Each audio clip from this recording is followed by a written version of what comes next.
The keynote speaker, Dr.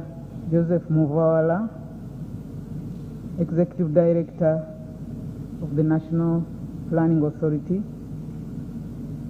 the representative of the Permanent Secretary to the Treasury, the Permanent Secretary and Secretary to the Treasury, Mr. Muhumuza, who is also a panelist, representatives of embassies and high commissions,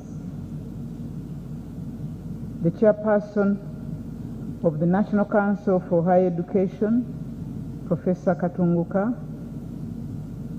members of the Nche Council present, the panelists and key discussants, the moderator, Mr. Robert Kabushenga, senior officials from the Ministry of Education and Sports, directors and staff of Nche, heads of departments and agencies present, vice chancellors and principals, distinguished participants, both those who are here physically and online, the media fraternity, ladies and gentlemen. On behalf of the National Council for Higher Education, Nche, I warmly welcome you all to today's public lecture, which forms part of the 20th anniversary celebrations. I would like in a special way to appreciate Dr. Joseph Muvawala, the Executive Director of the National Planning Authority, for accepting our request to deliver a keynote address amidst his busy schedule. Thank you very much, Dr. Muvawala. In the same vein, I thank Mr. Ramadan Gobi, represented here by Mr. Muhumuza, Dr. Florence Nakaiwa Maega, Professor Waswa Balunywa, Dr. Ruth Biyinzika Kasolo, and Dr.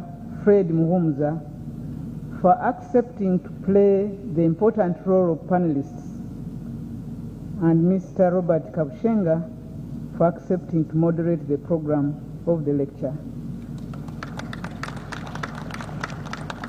All, as you know, are very busy people.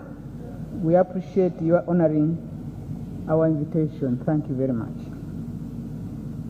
The National Council for Higher Education was established by an Act of Parliament, the Universities and Other Tertiary Institutions Act 2001, and was mandated to regulate and guide the establishment of and management of higher education institutions, as well as regulate the quality of higher education, equate qualifications, and advise government on higher education matters.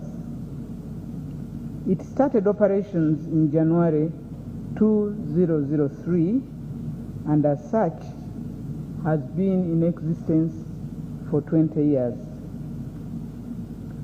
Ladies and gentlemen, we are adults now. The 20th anniversary is a major milestone, and as such, we are holding celebrations during this year under the theme, I quote, 20 years of Nche transforming higher education in Uganda, unquote.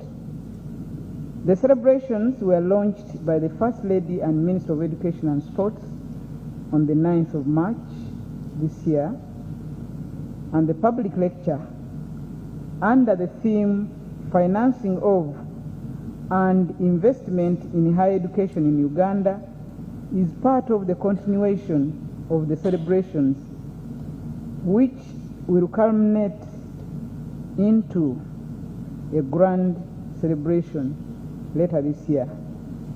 We thank God for bringing us this far. The celebrations offer an opportunity for reflection on both the successes and challenges of NCHE in the last 2 decades of executing its mandate and transforming higher education in the country. The discussion here will interrogate the financing of higher education, which is considered to be a central issue in unlocking opportunities for all stakeholders in the subsector. African countries and their development partners have placed great emphasis on primary and more recently secondary education. But most of them have neglected higher education as a means to improve economic growth and mitigate poverty. The Dakar Summit on Education for All in 2000, for example, advocated only for primary education as the driver of social welfare. It left higher education in the background. The role of higher education cannot be neglected. Organizations such as the World Bank and major donor agencies have considered that higher education has a significant positive impact on economic development. The report published by the World Bank in 1999 shows how developing countries can use knowledge to narrow the income gap with rich world economies. Along with UNESCO, the World Bank then convened a task force on higher education and society, and it was concluded that higher education is essential to developing countries economically. The development of countries like India, Singapore, and Malaysia, among others, is attributed to the development of higher education. According to Uganda's Vision 2040, higher education contributes to achieving of the Vision 2040 through the development of improved technology, knowledge transfer, research, support to innovation, and increased productivity, which are all important if Uganda is to achieve that Vision 2040. Provides for strengthening NCHE and higher education institutions through increased funding and staffing to improve quality assurance in universities and other institutions of higher learning. This is further supported by the National Planning Authority projections on budget allocations for NCHE in the Program Implementation Action Plan under the Human Capital Development Program. Higher education is undoubtedly underfunded in both public and private institutions. This underfunding is hindering the full exploitation of the benefits of higher education to economic transformation of this country. The underfunding is symptomized 68,686 in 2020-2021, into gross enrollment ratio, GER, of 5.9%, which is much below the sub-Saharan average of 9.4%. NCHE is engaging you as key higher education experts and key stakeholders to examine the importance of finance and investment as the fundamental enablers of the subsector in Uganda, and also provide a platform for reviewing, developing, and implementing appropriate higher education financing and investment strategies that will enable the delivery of quality higher education in Uganda. We appreciate the efforts of government in funding higher education and the donors that have stood with the government in funding higher education and investing in the subsector. Our gratitude also goes to private providers of higher education for choosing to invest in higher education.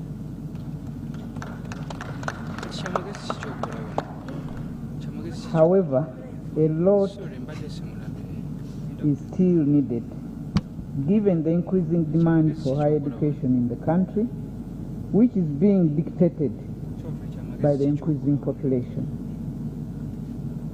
We are very grateful to the Parliamentary Committee on Education and Sports and that on Budget for supporting appropriation of funds to the National Council for Higher Education and indeed to other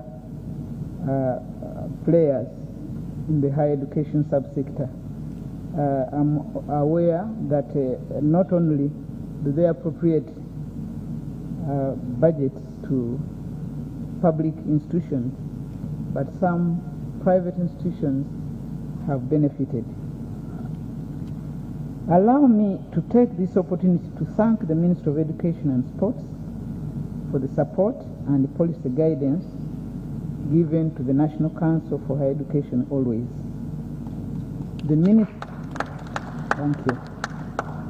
The Ministry of Finance, Planning and Economic Development for timely release of funds. The Accountant General for guidance in the management of the funds that are allocated, and the National Planning Authority for the support and timely approvals of the National Council for Education's strategic plans. At this juncture, I wish to sincerely thank the chairperson, Professor A. Katunguka, and members of the Council for the guidance given to management in the execution of their duties. And I would like to request our chairperson to stand up for recognition, Professor Katunguka.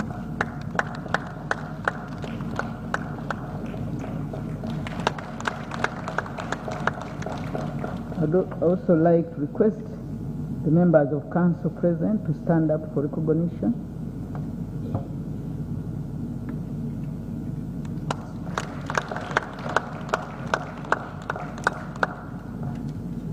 We are celebrating 20 years, and my appreciation would not be complete without thanking the former chairpersons and council members and management of the time.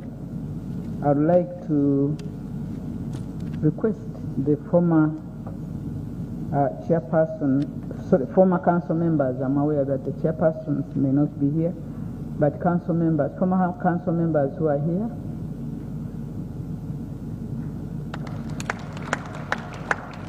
Thank you for coming. We appreciate the institutions of higher education for the invaluable contributions you make to higher education. And to this end, I would like to request all Vice Chancellors present to stand up for recognition.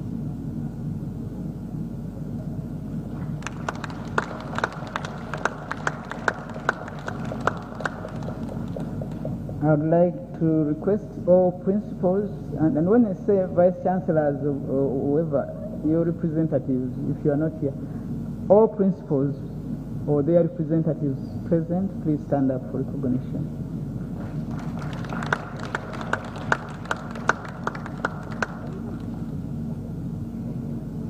Permit me to acknowledge with appreciation the commitment and support of colleagues in management and the staff, collectively called the Nche family, that have contributed to Nche's attainment of the achievements we are celebrating and the various contributions in Uganda. And I'd like to request members of the Nche family, wherever you are, to stand up for recognition. Thank you.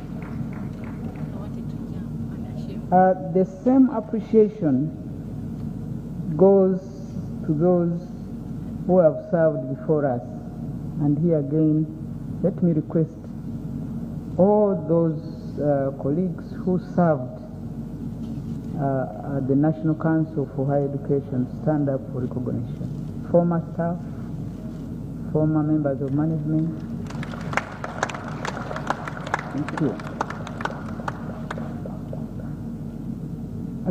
The organizing committee, headed by the Nche Acting Deputy Executive Director and Director for ICT Research and Innovation, Dr. Nora Mulira, has worked very hard to ensure actualization of the lecture. Please stand up for recognition. All members of this committee,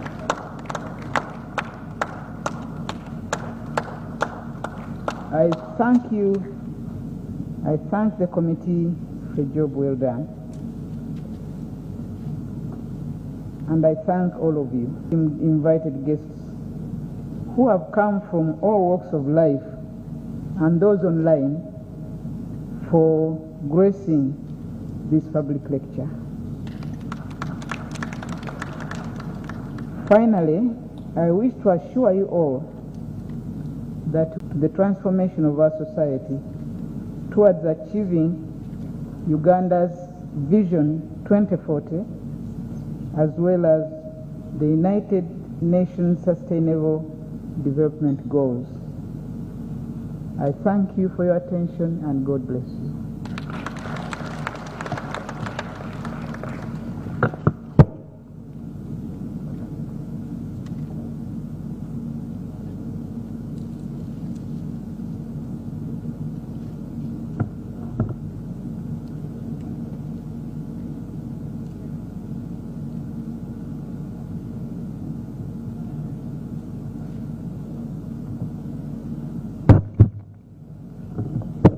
We agree that the National Council, when we clap, we really clap. I think it deserves a bigger clap than that.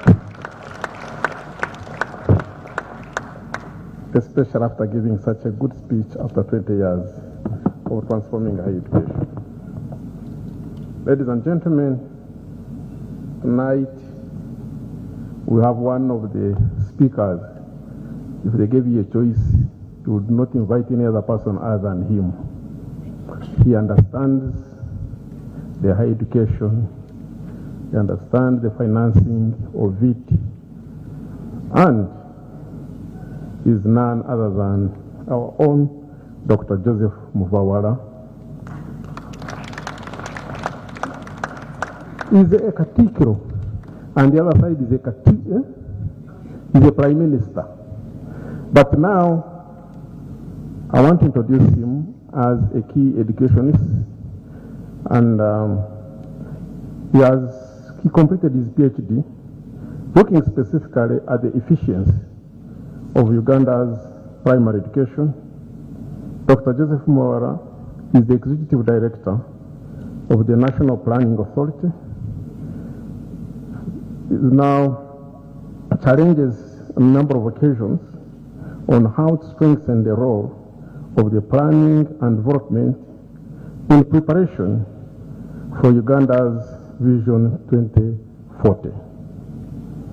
He has a long CV, but he prefers that we abbreviate it to that, and the rest just tune in your ears, and we welcome him as our keynote guest speaker as we celebrate 20 years of transforming higher education. Dr. Joseph Mwar, welcome.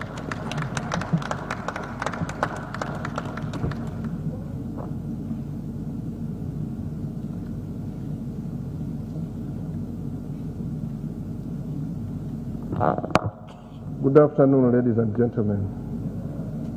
Oh, good afternoon, ladies and gentlemen.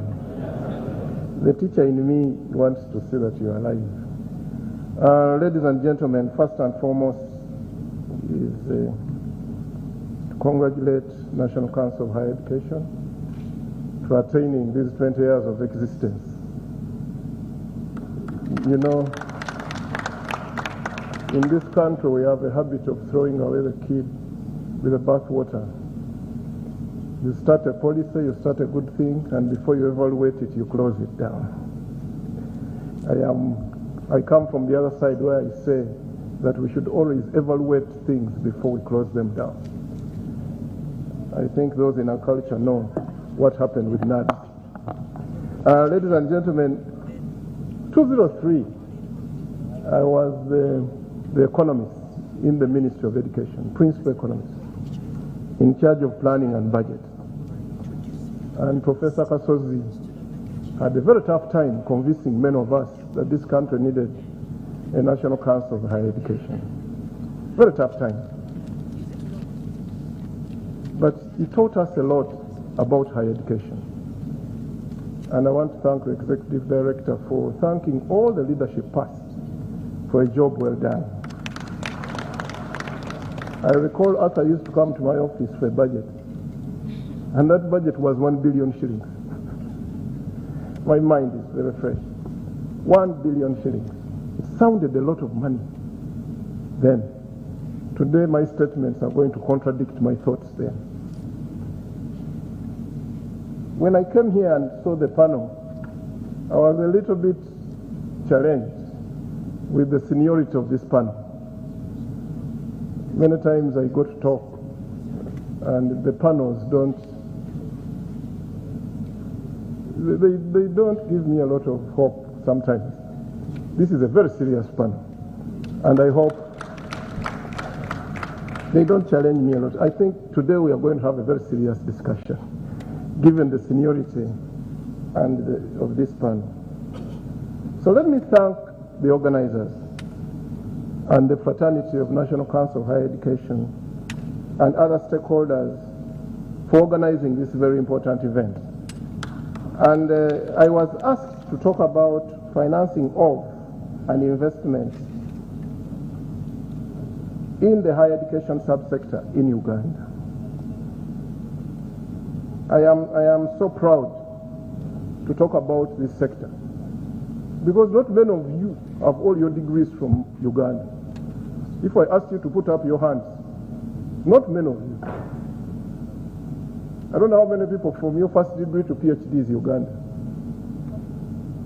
By show of hands. You see, we are very few. So I am really proud to talk about this system, because I am a product of this system. And everywhere I have worked, the efficiency with which I have performed tells me that this system is alive and kicking. Everywhere I have worked, everywhere. But we live in a country where Ugandans think that one Kenyan is equivalent to 6 Ugandans. Ugandans think. But when you ask them for the evidence, it remains a statement. So we are in a country where we are too harsh on our own system. So indeed, financing higher education, we understand as the National Planning Authority, because the views of the National Planning Authority have been well articulated by the Executive Director, very supportive of higher education. Very, very supportive. But from the literature that I'm going to be using today, we appreciate first and foremost that higher education is vital in the economic development of any country.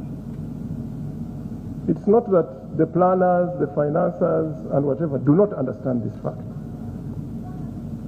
But we also see higher education as the last mile of the education value chain. And I want you to take my words very seriously, of the education value chain. So discussing the issue of financing and investment comes at a very important time when we are at the crossroads of financing education in this country, and particularly higher education. This is especially so because financing higher education comes as a trade-off between the other sections in the value chain. Many of you know that in the 1920s, when higher education started in this country, very powerful in the budget of this country. But after the Kajubi report, when we chose to take the route of democratizing education at the lowest level, higher education started to suffer very seriously. And as we discuss today, I would like to call upon colleagues, don't discuss, let us not just talk to ourselves. In the future, we need to call all these people of the sectors, and for us, we discuss this thing in a holistic manner. Do Ugandans really think that the financing model that we have in this country is sustainable? I will discuss that. And my thesis is that the financing model of education in this country is not sustainable. Many times people think I'll lose my job when I say certain things. But the financing model of education in this country is not sustainable. That is the thesis. And I will discuss as I go on. You can't expect to democratize education at all levels, with a limited budget, at your level of development, to achieve a threshold effect. So in my thesis, I can tell you that higher education is not achieving the threshold investment required to affect the quality of education in this country, of higher education. And it's because there is one budget for which we must all compete. And you know, when people talk about financing and investment, you may be tempted to think they are the one and the same thing. They are related. One leads to the other. But when we are discussing investment in higher education, it is anchored in the capital theory, the human capital theory, which theory tells us that investment in people makes them capital. I'm making it very simple. And that when you invest in them, there must be a return.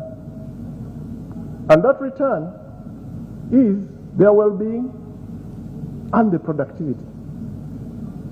So colleagues, we need to ask ourselves as we discuss financing today, are our graduates productive? What is the level of productivity of Ugandan graduates? I think that is a major discussion. If we don't have good answers, then it is likely that an economist will tell you that financing higher education in the context of this country right now may not be the best choice.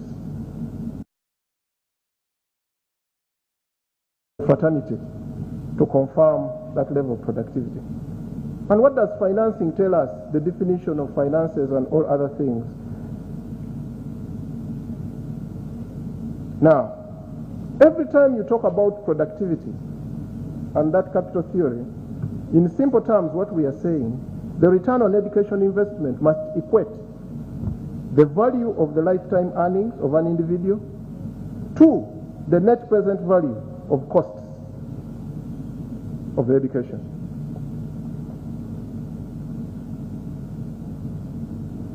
And on the other hand, what is financing? When you're dealing with financing, it entails the process of acquiring the necessary funds to support the costs associated with higher education, programs and services, and how you spend it, I must say. So the two are intertwined. One must happen for the other to happen. Actually, one cannot happen unless the other happens.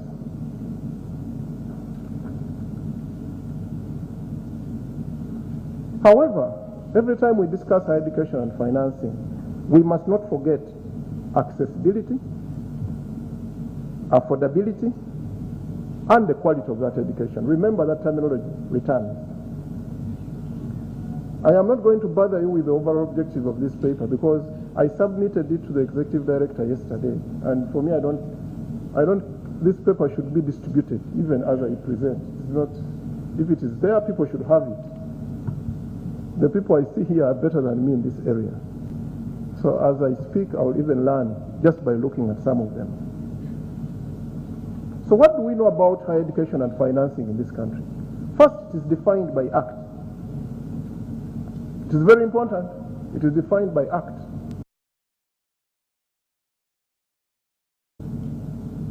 Higher education are categorized in three broad categories. One, universities, other degree awarding institutions, other tertiary institutions. Other countries choose to define it as anything post-secondary. And that also impacts on the level of financing that would be growing there. What else do we know about higher education in this country? That the numbers have grown astronomically. We may hit at ourselves not performing well, but these numbers truly have grown. And we want to congratulate you on this. The university numbers have also grown, the universities. But we also know that the majority of these universities, further we also know that the enrollment, faculty, and other resources and research are skewed towards the government side. So there is more enrollment in the government side. It is a symptom of something. And one thing we also know is that the unit cost, for some of us who educate kids, I also pay university students. It is cheaper for me to educate in Makerere University than to educate in Viva College in Jinja. What an irony. It is cheaper to educate a university graduate than educating a primary child or even a nursery child. And that is a travesty. I think that is where the problem starts. That unit costs in this country have been so politicized that they are affecting the quality of education. In Viva, I pay 3 million shillings for a senior one kid. Social sciences, Makerere, how much do I pay? Those who know, who are paying fees here. 1 million something. 1 million something. So we know that we have a problem of unit costs. But we also know that unit costs can never be uniform at university level. Because each of you have a different mission, and those missions and objectives should reflect in unit costs. However, a country of this nature should be able to have some indicative that reflect the true cost of delivering higher education. So what do we know? That for every child you take, either private or government, in a private school or government school, you are subsidizing them. And the subsidy comes at the end, which is the productivity of that graduate. For me, that's what I call the subsidy. That we know.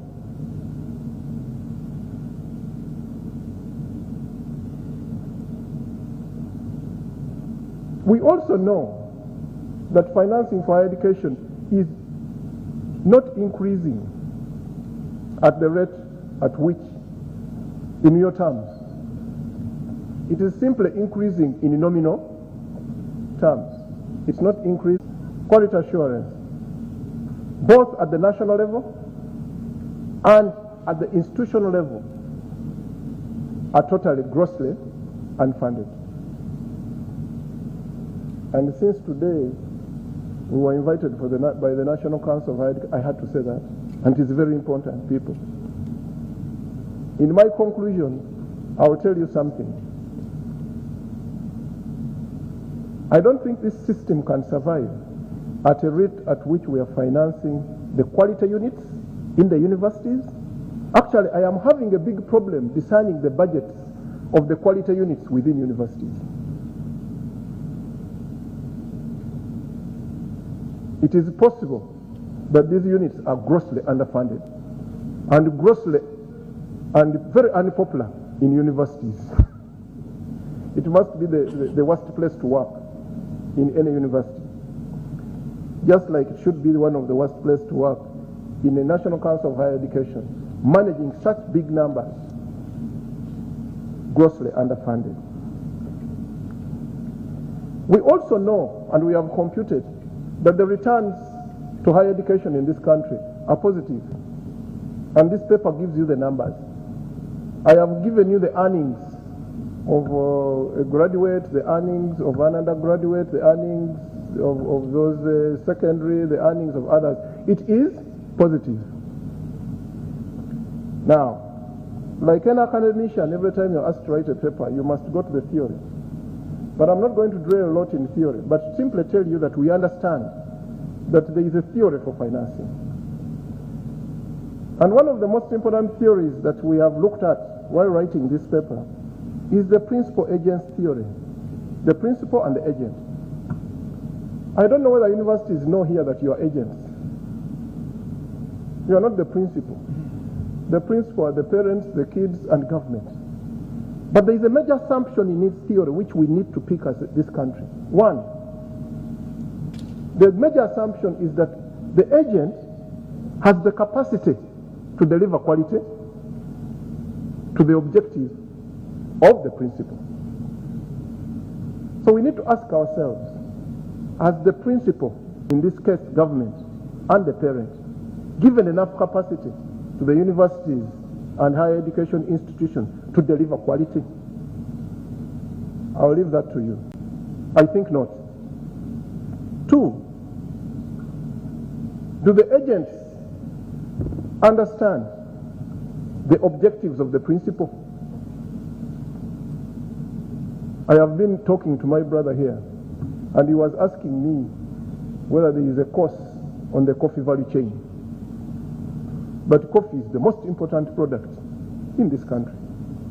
So, do the agents understand value addition?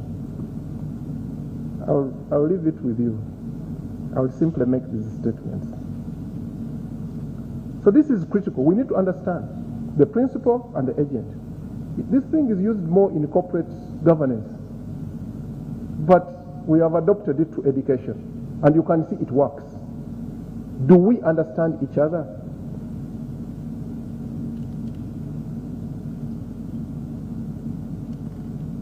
When I go to the principal himself, who is financing, let us ask ourselves, we have had scholarships time immemorial in this country. Do we ever have manpower studies that determine what scholarship we should be offering?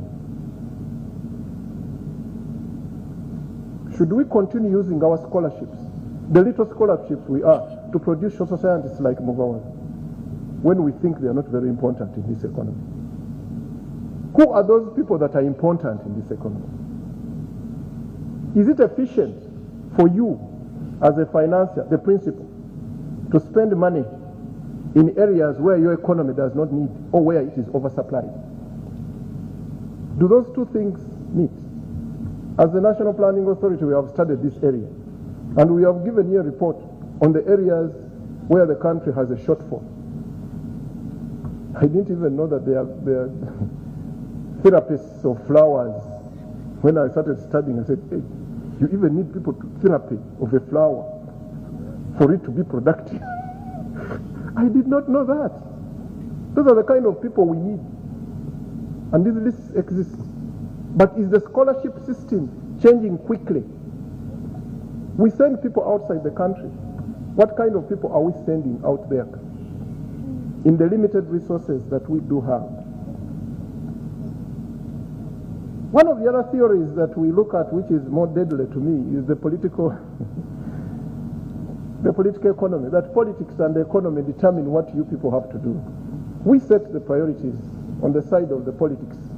And every Ugandan should know that the chief planner of this country is not Muvawala Joseph. It is not Ramadan Govi. It is His Excellency, the President of this country. He sets priorities. And we must be able to implement them. And the priorities now are science, science, science, and science. Now, the other that I will jump to talk about, that theory is very important to me because I have an argument that things should be changing. The resource dependence theory. This one examines how organizations, including higher education, acquire and manage resources. Many of us here know that we have had all kinds of visitation, McGregor, whatever, with all recommendations. How you acquire and manage resources. And in my thesis, I'm saying that it is critical. The management of the resources, how you acquire them, regardless of how much you have, is going to be critical for our financing and investment in this country. And of course, we know that every time you look at these things, you have the market and you have the public. I think in Uganda we have both. We have the market, we have public. But we are not applying the market on the side of government. I think if I was working on the budget and I affected the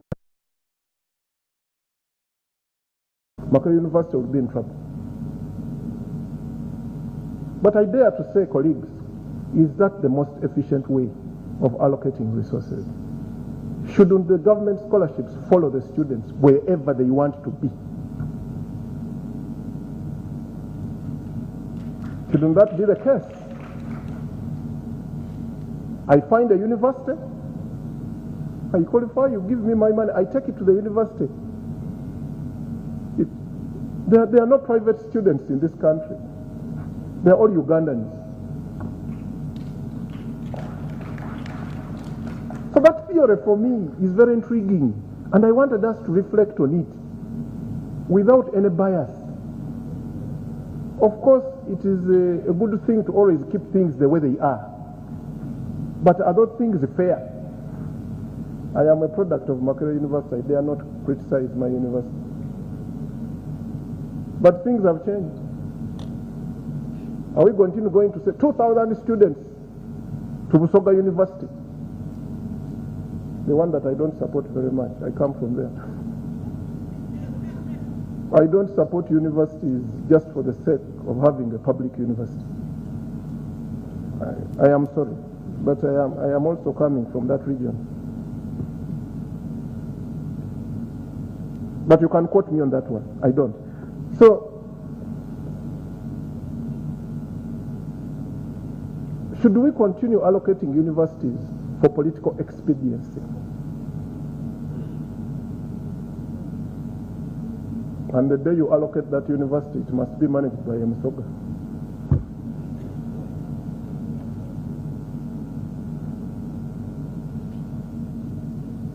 Supposing you don't find good Msogas, why shouldn't you just get a good person to manage that university?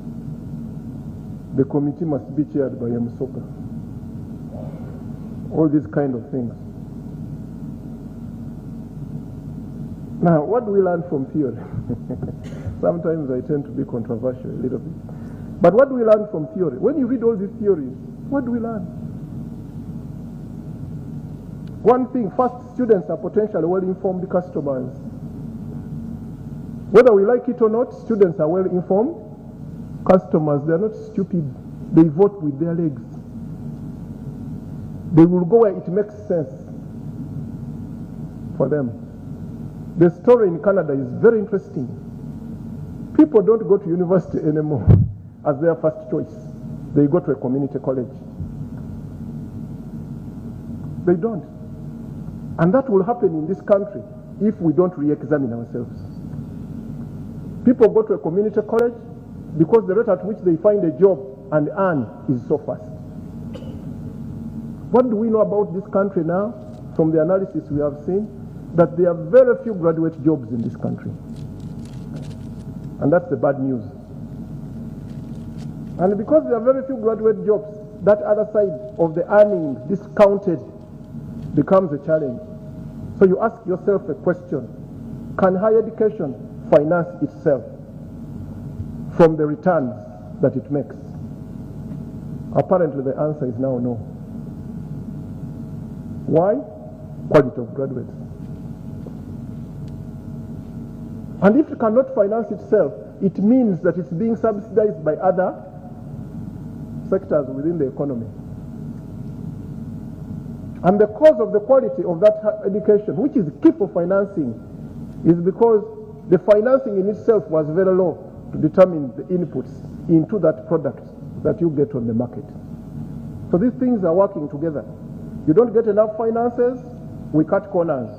We cut corners, we produce a graduate who is not good enough. Cause and effect. Financing is the cause, then the other side you have also the effect of productivity.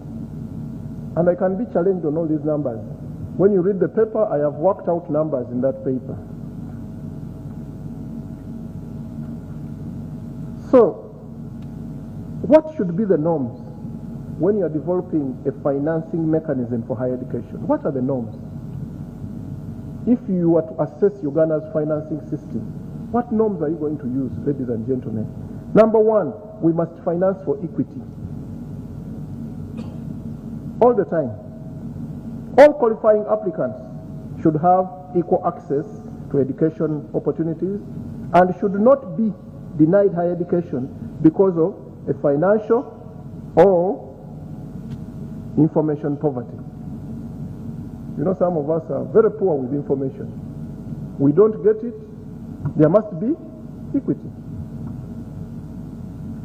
So let us ask ourselves, our scholarship system, is it equitable? I can see you're giving me the answers. Most of you are shaking your heads like this. That maybe would mean something else in India. But it looks like it is not, because there is a thesis that the majority of the people accessing these scholarships are from well-to-do families. I was not from a well-to-do family. I was from an uneducated, poor family. Some people make a mistake. The other day I had people arguing. Because he's from Namiryango, he's from a rich family. Who told you? 10 of us went there, but we were not from rich. It's not a one-to-one, that every time somebody goes to Namagunga, it's from a rich family. It is a choice some people have to make. But the point is that our system may not be equitable. We need to talk about how do we make it equitable. There is financing for equality. There is financing for efficiency. And let me ask the universities that are here and higher institutions of higher learning, how many of you do tracer studies? They're even too expensive. But how many of you? Yes, I want to. But that should be a given. I think Makerere traced me one time. Yes, where is doctor here? Yes, he traced me. Then I said, oh, I am a very powerful guy. I have been traced. But Mr. Kabisheng, have they ever traced you? Yes. They should have traced you. Here is a top lawyer working in other things. So does it mean that every time I start the law, I must get a job in law? It's a top lawyer here. But does Makerere University know that they train the lawyer who is doing very well in other things? So financing for efficiency. Should we then require all of you to demonstrate that your candidates that you have produced are productive before we give you money? Is that plausible? That is for you. Diversity. There are regions in this country that have no graduate in the university. Yeah, they are there. They don't have. When you go and see those IKIs and whatever, my friend, they don't have. They have waited for these graduates to become graduates You go to these districts and they are keeping the engineering job for their and there is none. And they keep it there.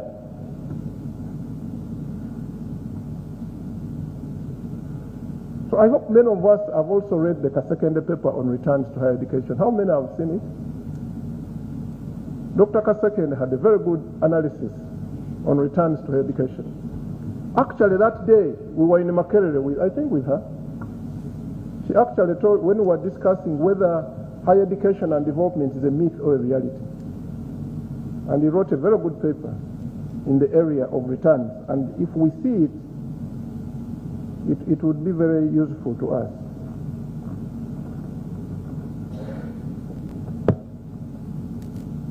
Now, we are in a dilemma. Now, we are telling you that your graduates are not productive. We are telling you that the graduate jobs are few in this country. But this economy is creating only, for every 1% change in GDP, this economy creates around 400 jobs. I think that should be another fundamental. You ask us to train. Why isn't the economy creating enough? Don't just allow it to just be bashed. I just wanted the good thing, Dr. Muhumuza is here representing the PSST.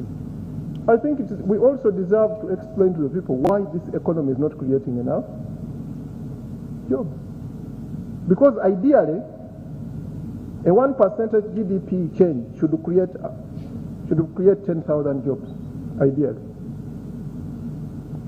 Ours is creating 400, and that is structure, according to the economy. So, having discussed all these things, and we all know, like I said, that the financing of quality control is challenged in this country. But because higher education has a return, the basis of which we created the loan scheme, isn't it? We assume that higher education has a return, and indeed it has. So we create the loan scheme. I am discussing with you at a very interesting time when we saw an advert saying no first year. Did you all see it? No first year enrollment. Mr. Muhumuza and myself. Now what will happen to those kids whom we led to believe that when you study, you can get a loan? What is going to happen to them? And the reason was there, budgetary constraints. So the question we ask ourselves, isn't higher education a priority? Indeed it is. If you are going to do STEM, if you are going to do science, if you're going to do industry, you cannot survive without higher education. However, higher education must also respond to the needs of industry. So what are some of our recommendations? Because I didn't write this paper alone. I don't want to believe that I did write it alone. At the end, I will thank those who wrote this paper. I am only their puppet to read it here for you. I think one of the things we need to do at this country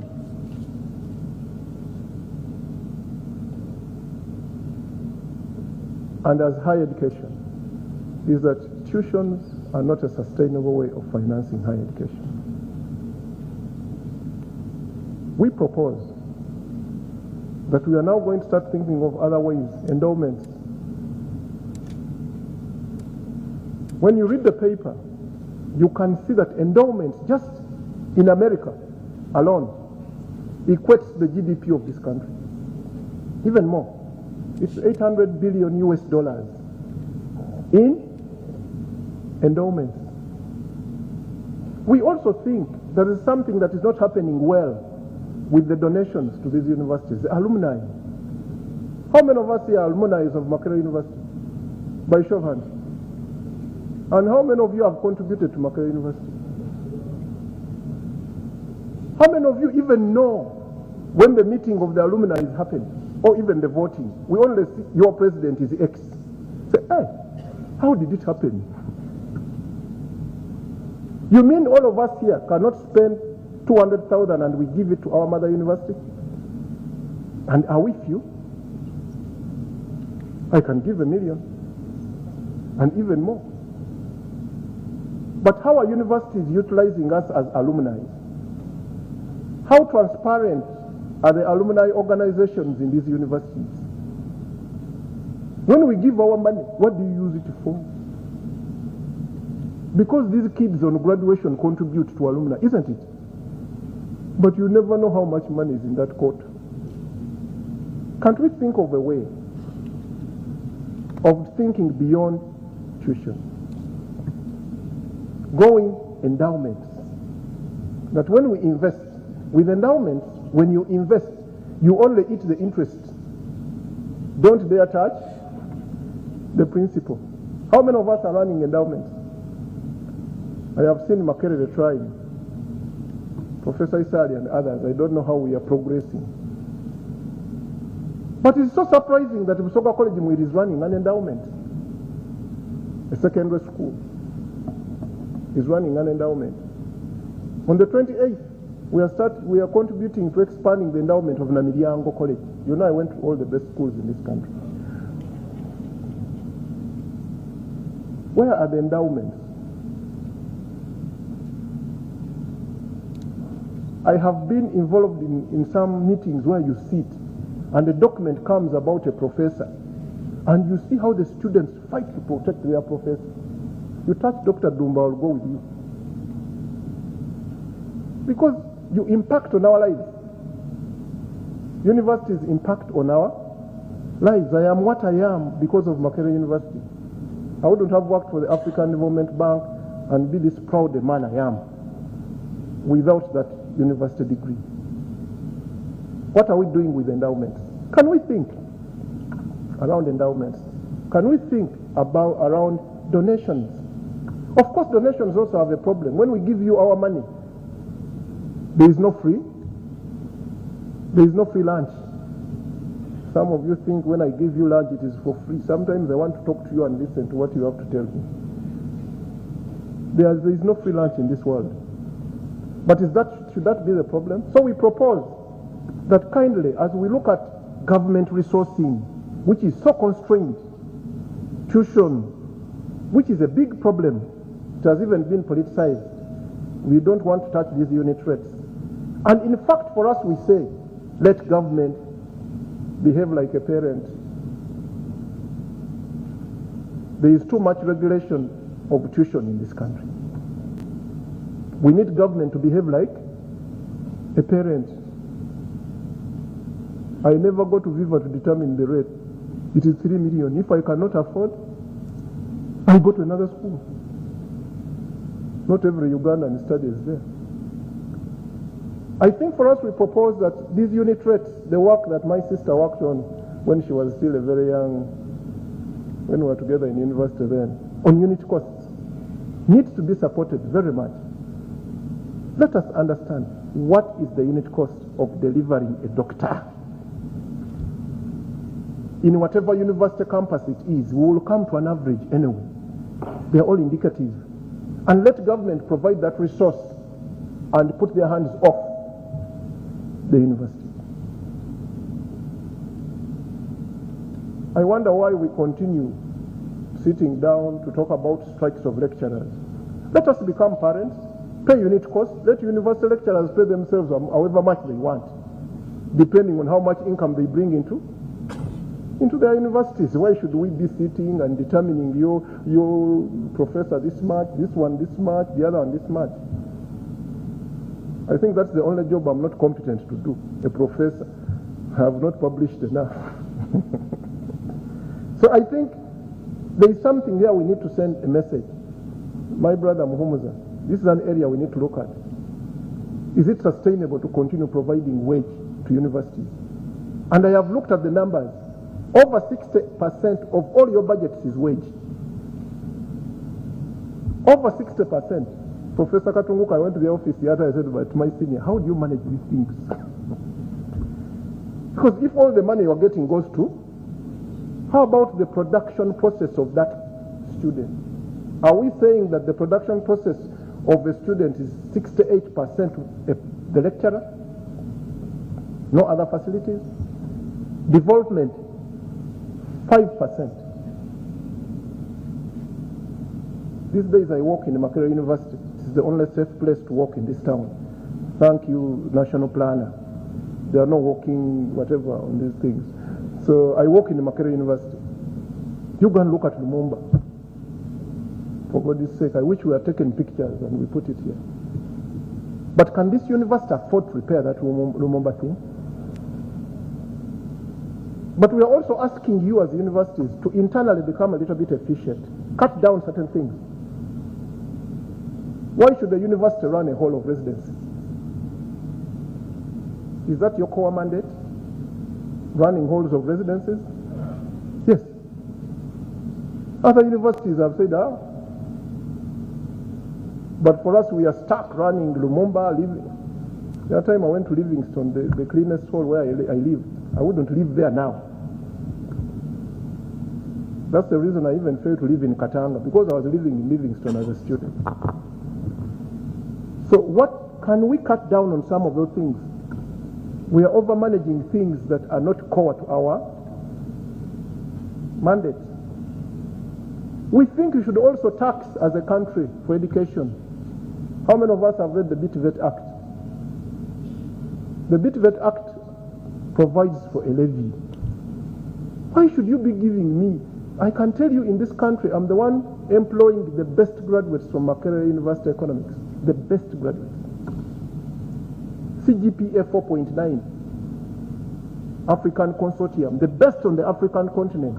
I employ them. Why shouldn't you tax me for giving me such very good guys? They write for me, I come here and enjoy myself. Employers should be taxed. Tanzania has done it. How many of you recall when you get a receipt from Kenya, a hotel? How many of you have seen what is on that receipt? There is a levy for training, a training levy for hoteliers. So are you wondering today why all hotels in Uganda are using Kenyans? The financing is assured. The quality processes are assured. If people can pay levy in Kenya, why not in Uganda? And the levy is a very good system. If you train for us, and you know universities, you are suffering. You send children for internship, and they are not willing to accept them. If industry accepts internship, we give you a rebate. If you don't, we tax you. Let us study Tanzania. The moment Tanzania did that, their technical education system just reversed. The financing issue was finished. How can we finance a civil engineer who has never built at a unit cost of a secondary school? These days, even a secondary school, you can't use chalk and paper in the new curriculum. And then for the higher education scheme, why should it be budgetary? For God's sake, how many of us here are paying insurances for education? Yes, I am here. We are giving these guys our money. Purportedly they are investing it, but I even got some of it. Yeah, I got some. I invested 5 years ago. I got money last week with interest. What is our higher education financing board doing? Why not compete with these guys? Why should we create a higher education financing board? We should be free to do business, to invest, then thereafter we restructure it back in the ministry. I don't want to use the word I want to use. This that higher education financing board will operate properly in a ministry. It's like NSSF. You have to give it its independence and its board. Let them take decisions. Let the likes of Joseph, who have their children in this earth and are scared, contribute, invest that money, give it to me when my child goes to university, wherever I want to take my child to university. Is it possible that we can do this with the Higher Education Financing Board? I think so. Now, there are other issues that we need to look at that are critical. Internal efficiency issues, leadership issues within universities. For us at the authority, we think that this National Council of Higher Education, very important, should be left to do its part, and it should be independent. We think it is not independent, because it is managed by you people who are delivering education yourselves. I am sorry I'm making this point. When I look at the board, the people who are supposed to quality control themselves are on the board.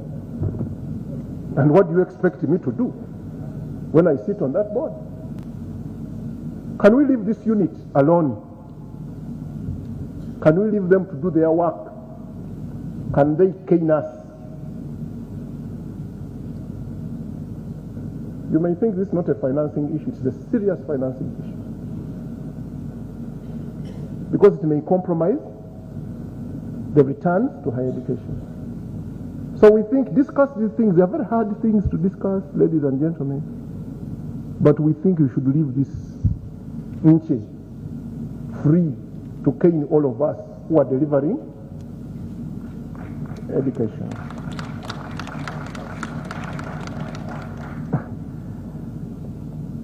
Mr. Muhumuza, if the country is running a single treasury account, single, aren't we running it, sir? Mr. Muhumuza will tell you, we are running a single treasury. Uganda. Why should you universities run 60 accounts? I'm even about to take it to schools. We are very quiet on this one. I think that is a very important area. Like I told you, the only job I cannot do is the job of a vice chancellor, because I'm not qualified. I am not an associate professor. But for God's sake, you think I cannot run a university?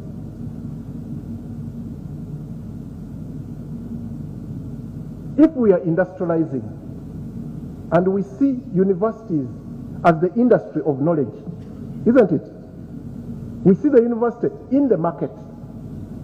I think we need to rethink the leadership of these universities and allowing also business people to run these entities. They do this all over the world. You come with your team, you give us your proposal, we make you a president, you fail, you go with the entire team. These days you go to Makerere, the Basa is in law, whatever is in law, whatever is in... What kind of mess is this, for God's sake? How can you make me vice chancellor and I'm not the accounting officer? The other guy below me is in law. The academic registrar is in law. I think as you discuss financing, the efficiency, internal efficiency must come in play. The graduation rates must come in play. One of my colleagues graduated yesterday. We were together at a PhD in 2006. Can you imagine? The kids who were born in 2006 are almost graduating. This guy was still struggling with this damn PhD. Internal efficiency. And what are my conclusions? One, ladies and gentlemen, the sustainability of financing and investment in higher education is dependent, very much dependent, on the quality of graduates from these institutions of higher learning. We don't get that right, we are going to be closed out. Therefore, for higher education to be financed sustainably, the quality of graduates it produces is key. They cannot sustainably finance themselves.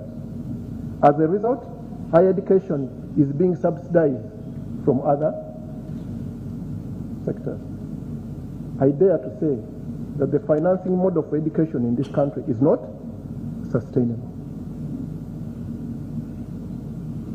Actually, at the Planning Authority, we have costed what it takes to deliver this democratic system, and it is 10% of your GDP.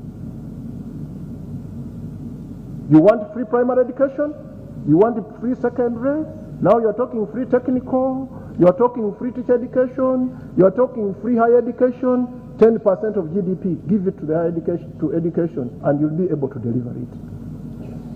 Otherwise, if we continue at this pace, the quality of graduates is going to continue going down because we are going to cut corners.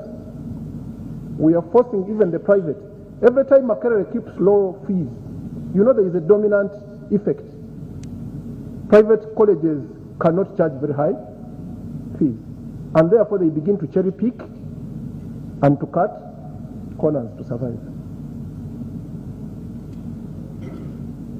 So, in my view, the above is the case for Uganda. We are not sustainable. Whereas the country produces very many graduates, ladies and gentlemen, few are doing graduate jobs. Very few are doing graduate jobs, which results into wastage occasioned by failure of universities and the economy to create jobs. Universities, productivity of your graduates. The economy is not giving us enough jobs. Against this backdrop,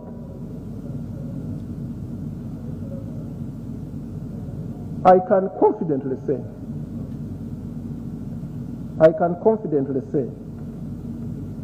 that while financing is a necessary condition for success of higher education, the sufficient condition is the quality of the graduates. It is necessary that we give you money, but for you to sustain yourselves, the quality of your graduates must go up. That's why it becomes a sufficient condition. In mathematics, it's the second order. The first order, give me money, I'll give it to you. Second order, quality. There is no free lunch. Ultimately, financing must improve the quality of education to be able to finance itself from time to time. Universities must align, and higher education must align your graduates' quality to the demand of the economy. The economy, this country, because given scarce resources, must undertake manpower surveys which will determine scholarships, which will determine the nature of those scholarships. Lastly, let us discuss, I want to give you some fundamental questions. What should be the optimal mix for financing higher education? What should be the optimal mix for financing higher education? What is the nature of leadership that is required to make this factory of knowledge operate like a factory?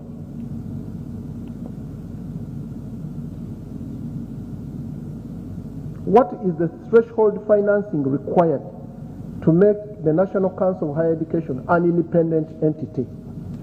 Right now it is a begging entity, and the beggar can never be independent. I always see the executive director, when the budget call circular is coming out, how she walks the entire country. If we want a good quality system, we must finance quality assurance. I am told that students contribute, am I right? They do. So who are your bosses? I think the students even contribute more than government. Very soon they will give you demand. Do universities contribute? When the students contribute, universities have contributed. And they are the people you are checking quality. Oh my God. I pay you, and you think you are going to come to me and close me down? You must be dreaming. So, in light of this discussion, I am leaving to you just a few things. And those few things have already been said. I want to thank you for listening to me. I am one of the most proud people talking to you. I never attended nursery school. So whatever English that has gone wrong, my parent is to blame and is already dead anyway. I want to thank the team from the Planning Authority who have worked with me to prepare this paper. Where is Dr. Kasule, doctor to be in a few months, and Dr. Alan, under the leadership of Dr. Ngovi, Chiwanuka Robert, for working with me. Where is my lady? Yes, the most bright, one of the brightest ladies I've ever worked with in manpower planning. Thank you very much. And for you universities, I want to thank you for training these people. They are top-notch professionals, and I hope I have made a few tough remarks, but I was just simply doing my job. Please don't hit the messenger. Let us simply discuss. I thank you and thank you very much. I am honored to have done this job. And I am hoping that the paper has been distributed. We can even improve it further. And we thank you so very much for God and my country.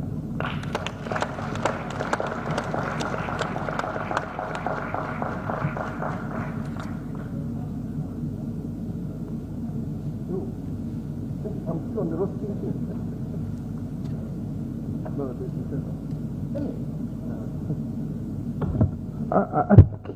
with all fairness, I know you're academicians. Dr. Joseph deserves a standing ovation.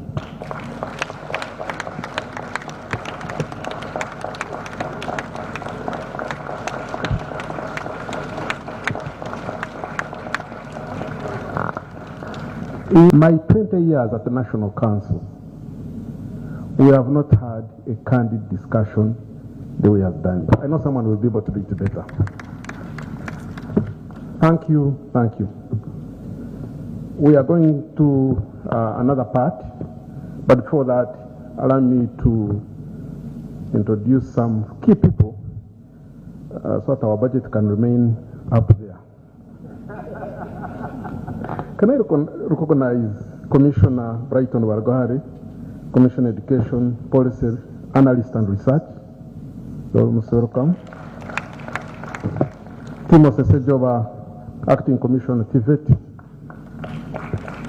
Mr. Mkwatampola Mzamir, Commission for Admissions, Scholarships and Student Affairs. Mr. Michael Wanyama, the ED, Higher Education Student Financing Board. And can I also recognize heads of other agencies and heads of chairperson of heads of professional bodies? You're most welcome. We are going into the panel discussion, and allow me to briefly now invite Mr. Robert Kabushenga to come and take the seat here. He's going to moderate. Mr. Robert Kabushenga is an advocate. Some people may not know. You know, these days you like humbling yourself.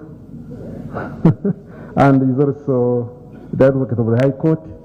He has a Bachelor's of Laws from Makerere University, postgraduate diploma from LDC, and he has also attended the American Academy of International Law in Dallas, Texas, United States. He's a board member at KCB, and he's also a board member at Old Mutual Life Insurance. He's a fellow of the African Leadership Institute and a member of the Aspen Global Leadership Network. And some of you have been following him. He says, be humble. So welcome, Robert. Allow me, this is not conflict of interest because he's my former lecturer, my former dean, but allow me to request one of our education managers, is an expert, Professor Waswa Barunya, to come and take the seat. I think we'll come with a big seat. I am what I am because of him. And is an Ugandan economist, scholar, is good at management leadership. Some of you who do the Saturday trainings, is in entrepreneurship training. He's also an academic, an administrator, and has worked as a principal, and I think he'll continue to work there at Makerere Business School. You're most welcome. Allow me to introduce to you Dr. Fred Muhumuza. And I know a number of people in this room would want to hear from you. Dr. Fred Muhumuza is a Ugandan national with a PhD from the University of Manchester. He has been involved in developing policy research, analysis, formulation, and review for over 20 years, with a parallel teaching career at Makerere University, Gomba University, and African Bible University. I didn't know that part. And he has undertaken assignment in both in public policy as a researcher, practitioner, as well as capacity building for the Parliament, civil society, and private sector. Welcome, Dr. Fred Muhumuza.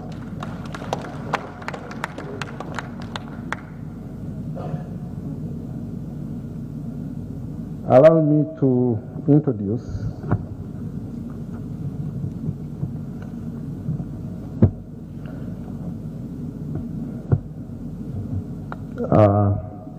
one of the ladies. I will not share a personal story we had together in the US, but also under financing in higher education. Dr. Florence Mayiga Nakaiwa. Florence Nakaiwa is a Deputy Executive Secretary, Planning, Resources, Mobilization and Management at Reform. Before she joined Reform, she was the Director of Planning and Development in Makerere University, where she worked for over 20 years. She has extensive knowledge in planning, resource allocation, and budgeting in higher education. You talk about budgeting, what Dr. Joseph Mvara was talking about of the 1 billion of National Council, Florence was part of it. You are welcome to take the podium. Allow me also to introduce another panelist,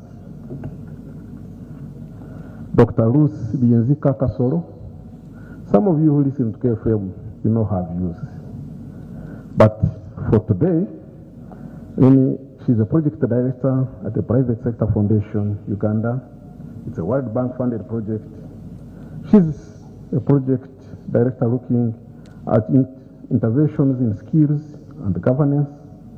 And previously, she has managed the Pilot Skills Development Fund, the government of Uganda world-funded project, supporting employee-led skilling programs. She has dealt with the development of innovative training programs and worker certification, and mainly in sectors targeting the youth, women, and artisans. That means I know my friends who want the gender component. You get loose, you are done. You are most welcome to the panel. Last but not least, we have a representative of the PS and Secretary of Treasury, Mr. Francis Muhumuza, who is a principal economist in charge of the social services at the Ministry of Finance, Planning and Economic Development. Mr. Francis Muhumuza has worked as a statistician in the Ministry of Agriculture before joining the Ministry of Finance. He is here representing the PSST, and he can decide to give us part of the money here and we go home, and the funding will be done. Over to you, the moderator. Okay, thank you very much.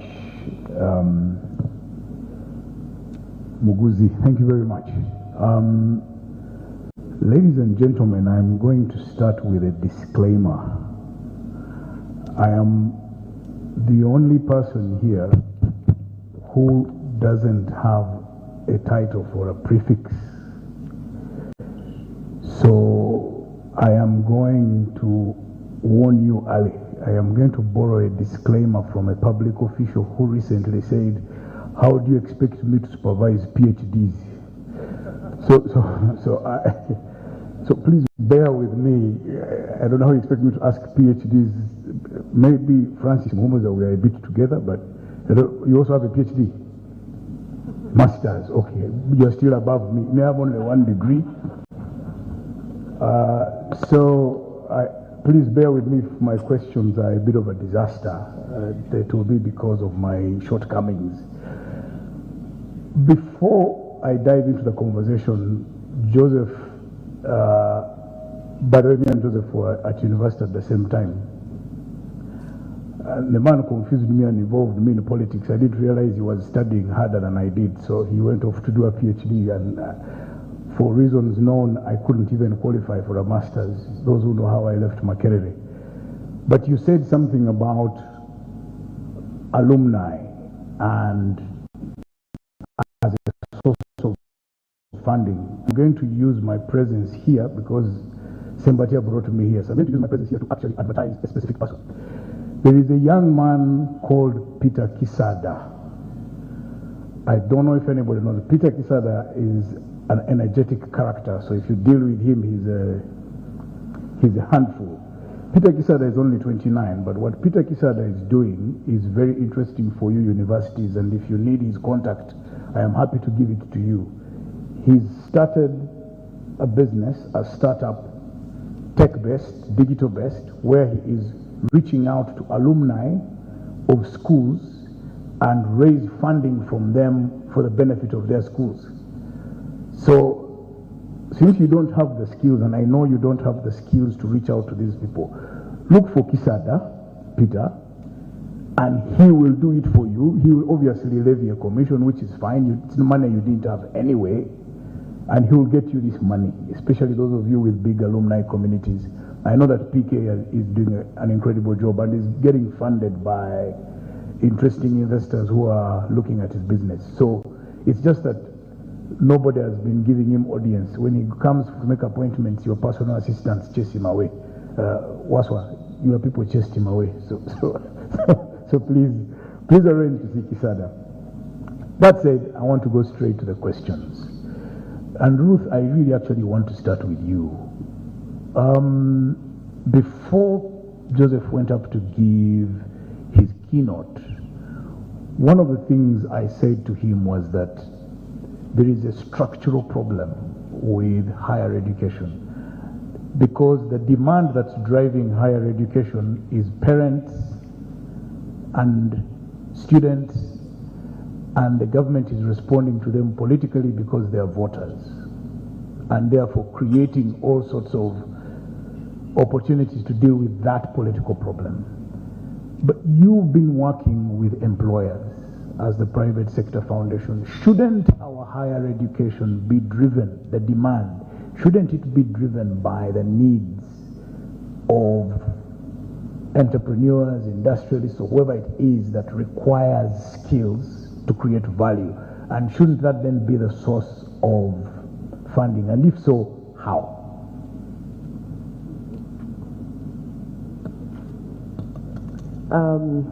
Thank you very much for those questions. First of all, I was introduced, but there are additional 2 or 3 things I need to add on my introduction. Directorate of Industrial Training, and also I'm the chairperson of the board of a new company called Neozili. It's an initiative of the scientists in Makerere, where the president gave them money to start a mango processing plant in Yumbe. And there's a reason why I've said that, because I'll use them. Yeah. I have been promoting TVET for a long time at the expense of higher education. But I want to share with you why. Please. And I want to share what needs to be done. All right?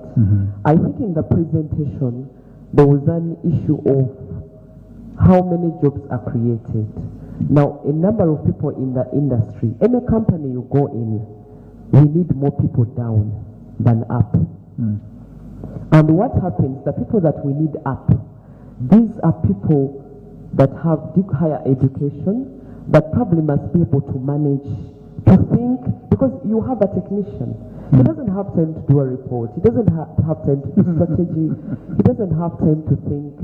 But unfortunately, the university system that we have does not even give us those skills that we need as employers. I'm also an employer, by the way, employing over 100 people in my own capacity. But we have an issue there. The other challenge is that a number of universities are competing on courses that do not have the market. And I think there is a need to identify what do employers need? Why do you have so many social scientists and we don't need them? There are so many. There are courses where we actually need people, particular degree courses. And what I've realized is that it goes wrong at career guidance. Somebody that is guiding people to choose a course does not even know what is happening in the world of work. You just encourage, do this, do art. It's not bad, but it is not what. And then also there are no studies to show what are the skills for the future. If I sit with you today and I ask you, what would we need 10 years ahead? When I was in Singapore, they would tell you, they even have a particular system that tells you that 20 years from now, we will need these skills. So meaning if 10 years from now, these are the skills we need. At career guidance, you're able to tell these students, but currently right now, we don't know. Probably the ministry responsible is not doing a lot in the labor market information system. And I think it is very critical that we think about that. The other biggest challenge we have is that the funding for students to enhance their work-based learning is not there. We need to think about it. Funding me to do the degree, getting a scholarship is not enough. You have a person who has graduated in agricultural engineering who has never touched a tractor. It is just absurd. You have somebody that has done a degree in marketing. You bring them in your company and you tell them, do for me a marketing plan. How can I increase sales? He has no idea. And I think why? Because we think internship is just sending kids to offices, putting them at the reception. That is not enough. I think we need to enhance funding. The other big issue I have is that this country has left higher education in the hands of the private sector alone, which is very absurd. I've been looking at economies that we aspire, like Canada. Canada is earning over $400 billion in education. If you look at the UK, over $5 billion. But in Uganda, we are land linked. I can tell you, Uganda can become a destination for people in East Africa and beyond to come here and be educated from here.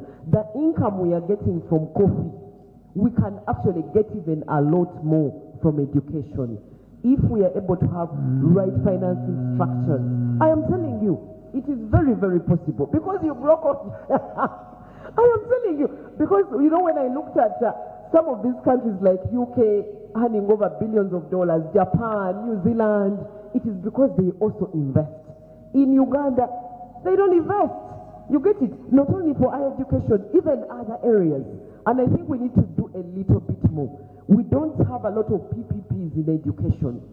Investment in education should be like, if UIA is promoting investment options, they have never promoted education for people. Never. Why not? We should not only look at this as a social good. We should look at a social good that has a high return. And I think that's where we go wrong about it. Right. I want to turn to Nakaiwa here. So Ruth has just talked about projecting the needs into the future. You people in universities are the researchers. You're the center of research. How come, you cannot project what people will need? Or where's the disconnect between you and the policymakers? Because I think Joseph referred that you did a unit cost and all of these things. Where's the disconnect? Why are we unable to translate the knowledge that we have, the reality that we face, into actions in the decision-making places? Thank you. Thank you very much for that.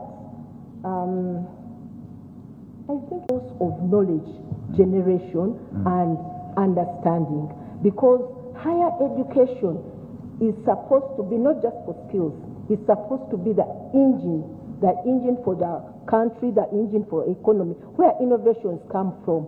And unless people appreciate not just as a financing for higher education, but looking at higher education as an investment. Joseph did talk about the issue of human capital. So higher education drives that human capital as well, because for all the sectors that we have, it is the human capital that will be able to drive it. So that disconnect between policy and education and what is being offered is because from the onset, it is a holistic thing. It shouldn't be who is in education, who is in employment. What are we doing as a nation?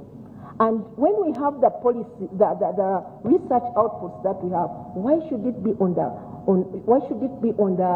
shelf as in the journal? You see what happens right now. So I'm laughing because do we even understand what higher education is supposed to do for the country? Perhaps we don't. I just want help us. I just want to read to you what higher education can be categorized as. It enables personal development. This is the scaling bit of it. And it's personal. And I think part of the issues that we have had as a country and the disinvestment in higher education was because some World Bank guy said returns to higher education are just private. There are no social returns. So we are just rebalancing that from that concept of you get more social returns at the lower level than you get at the higher education. But higher education enables that personal development, that is the skills, but it also promotes technological and social change. When Joseph said, I was from a poor family, but I went to a good school, it is because someone had gone to school. So education facilitates that social change. The choices that you make as someone who is educated are quite different from someone who is not educated, and that matters at the level that you have. Education as well promotes exchange of knowledge, research, and innovation. So when Ruth says, if you are looking at Canada or you're looking at UK and what they are doing, it is high time as a country we benchmark. The policymakers themselves also go out there as much as the people in higher education go out there. What are those good practices that we can pick that will facilitate how we look at education, higher education, as an engine for development? And that is quite critical. If you are talking about Korea or China or wherever, it's because they have invested in their higher education. And this is holistic investment. I know Joseph talked about the scholarships. It's not just about the scholarships. Look at it in its entirety. Look at the infrastructure that we have. Labs improved in Makere, and the mindset. Because I just want also just to read just one small thing before we go on. And this is Albert Einstein. Einstein says, education is what remains when what you learned in school has been forgotten. That is education. Yeah, but I'll come back to you because clearly from listening to you and Ruth, we don't have a shared understanding in the manner in which you are describing it because we have different expectations. I mean, one time my wife told me about a classmate of hers who said, me, I am studying procurement and I want to go and work in government. The intentions were very clear for that person. What is it? But I want to, Humuza, Fred, the last time me and you were in this place, we made news that has refused to go away. I have tried to kill that video, I have failed. No, about being broke. And it's true we are broke because you can see the... Fred, Joseph raised an interesting statistic that we are going to need 10% of our GDP. Now, whether we have it or not and whether it's wise, I will come to the other Muhammads seated next to you. But part of, and I'm coming to you from a political economy standpoint, this country has a deficit of trust in public institutions. And to be honest, Joseph, I have been asked countless times to donate money for Lumumba and I have refused. For the same reason I have refused to donate to my church, because the reputation with public funds or with managing resources by these institutions is so low that I will be funding a culture of corruption. In that context, how do you make sure, or how do higher institutions, what can they do to just build believability? I'm not talking about anything. I'm just saying, so that if I donate to you $100,000 today, it will do exactly what you're saying it should do. But if I donate to you money and tomorrow you burn a building because you don't want to be audited, why should I? And the public asks those questions.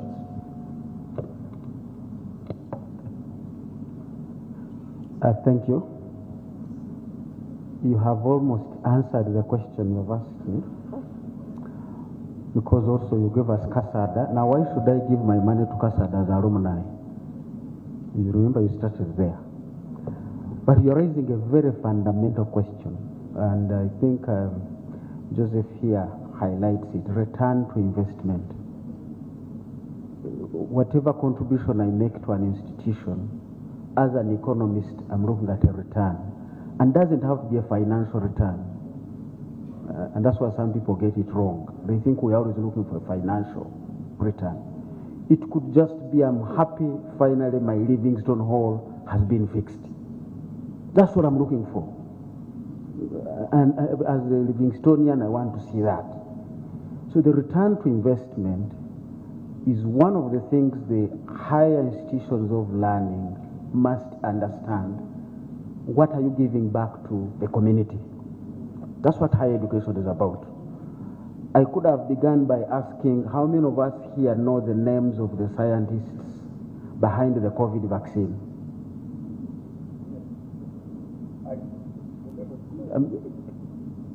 Well, I do, but and I know the story, but exactly. Yeah. But that's what we're talking about. Higher education is behind the COVID vaccine. Wouldn't be here without those scientists. And that to them, that's the investment they made, and that's the return. You may not attribute it to them as individuals. We will never know the professor or the labs where they studied and did their work, but here we are.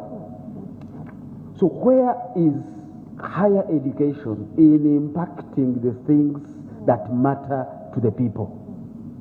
That's what we're looking for in higher education. And if that be the case, then I would contribute towards the renovation of Lumumba, knowing the expectation that is coming out. But until the higher education institutions keep saying, Muhumza, give us money, which money is part of my tax, and we're looking for those returns in whichever forms, and we don't see them, then the deficit of accountability comes back. And it's not just accountability by the Auditor General's report or by your internal audit departments. Higher education is supposed to impact communities besides its individual benefit to a person. So we need to begin looking at those investments in that context. And to answer your question, I don't see the answer. It's still a pending question that even when we finance these institutions, we are looking out there. But also, just to end on the policy side, higher education is supposed to engage policies and make sure the policies are relevant to the current problems people are facing. We are here talking about skilling Ugandans. I keep asking, who is better skilled than a nurse and a medical doctor? If we know that, why are we here debating internship of doctors? And we are raising money to go and skill Ugandans. These skilled ones who are waiting for 9 months to go and begin the work in the areas that matter most to all of us, we are debating 70 billion to finance them. Can higher education engage those spaces so that we stop looking at political decisions and influence those decisions academically, intellectually, and with solid evidence? Short of that, the question lingers. Maybe, Muhumuza, we should require that entry into parliament master's degree. I'm not sure it's a parliamentary thing. He said the chief planners in this country. He has the best PhDs, but let me turn to let me turn to the other Muhammad who is around. And my question is very direct. Can we afford 10% of our GDP to higher education? That's number one, considering our various constraints. But when we do these cuts, for instance, like we said, no loans for people for, I think it's this one. When we say no loans for first years, how will we compensate that at a later stage? We've already seen the crisis in primary and secondary education when we locked schools down for 2 years. So how do you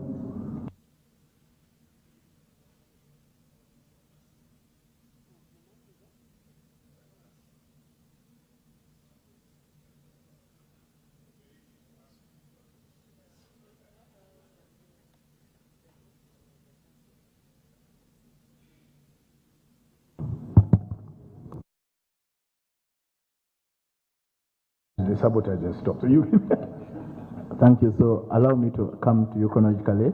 First of all, the question that you asked was about the GDP. Standing from here, the GDP based on World Bank data is about 45 billion US dollars. 10% of that is about 4 billion. Now allow me to look that into you on our perspective as Ministry of Finance.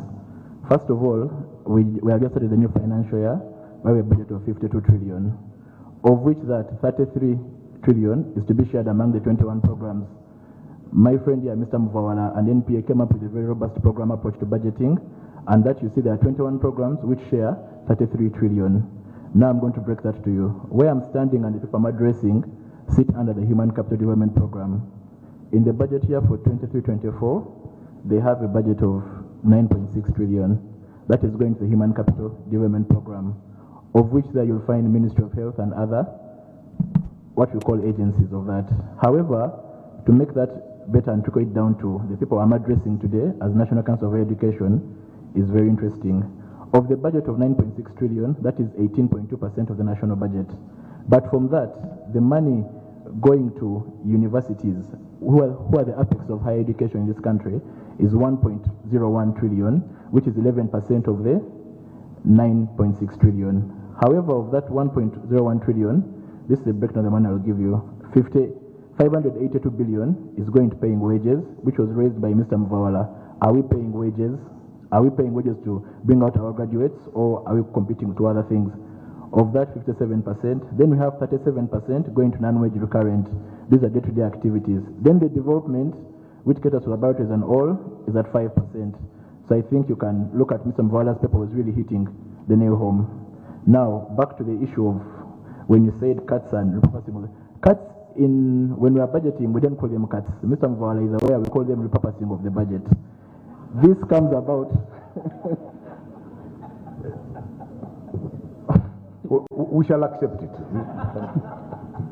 So we don't have cuts. We call repurposing of the budget. New priorities. New priorities, thank you. New priorities arise. And as you can see, at the tail end of the budget, we did realize that our economy had shrunk and the money that was available to share had reduced due to other priorities, due to paying debt. Most of our debts had matured, that we need to start paying interest on. So that brought about all these, what you would call, cuts in the budget and all that. Thank you, sir. Today I have learned a new phrase. I am going to apply it at home. Repurposing. When Madame talks, I'll tell her we have repurposed. I want to turn to Waswa. Waswa, you have a reputation. Built a business school from scratch, innovated ways in which you can fund yourself. In fact, I think at some point there was a quarrel as to whether you should keep your money or you shouldn't keep it, which is another point. I don't want us to go there, but two things for me. One, and on the number one, I want you to be honest. Do higher institutions of learning have the skills to run endowment funds? Because you'll give them money for endowment funds. Do they have the skills required to run an endowment fund, or can it be outsourced? Is that a possibility? The second one to you is, from your own experience, share with us and the other higher education institutions, what are the kinds of conversations they need to have about innovations, the kinds of innovations that can generate significant incomes? And I want to remind you about a particular one you had. I remember when I was a fresher, Joseph, we were together, we were freshers. The Waswa and his team introduced at the Faculty of Commerce Executive Education. It was incredibly oversubscribed. And every evening we would look at these young people coming from town in the fancy cars to do evening classes, education. How can other people learn from that approach? Thank you very much, Robert. May I thank the National Council for this debate.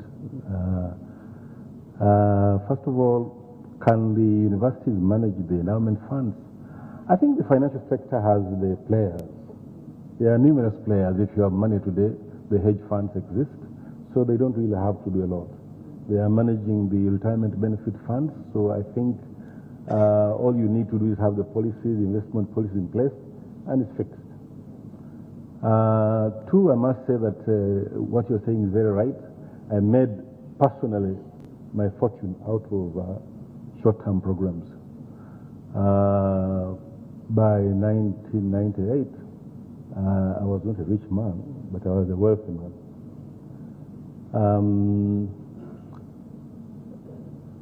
Innovations, I think there is something we need to really look at in terms of the education system in the country.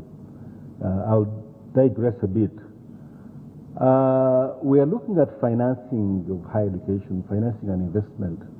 And broadly, there are two models of financing higher education. If you look at the Western countries, the Europe, which uses government to fund higher education, and the US and Britain, which is largely private.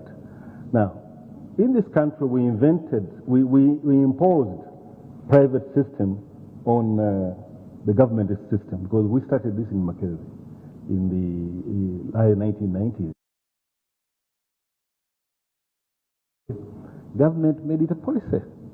I don't know where they got this policy from, but made it a policy.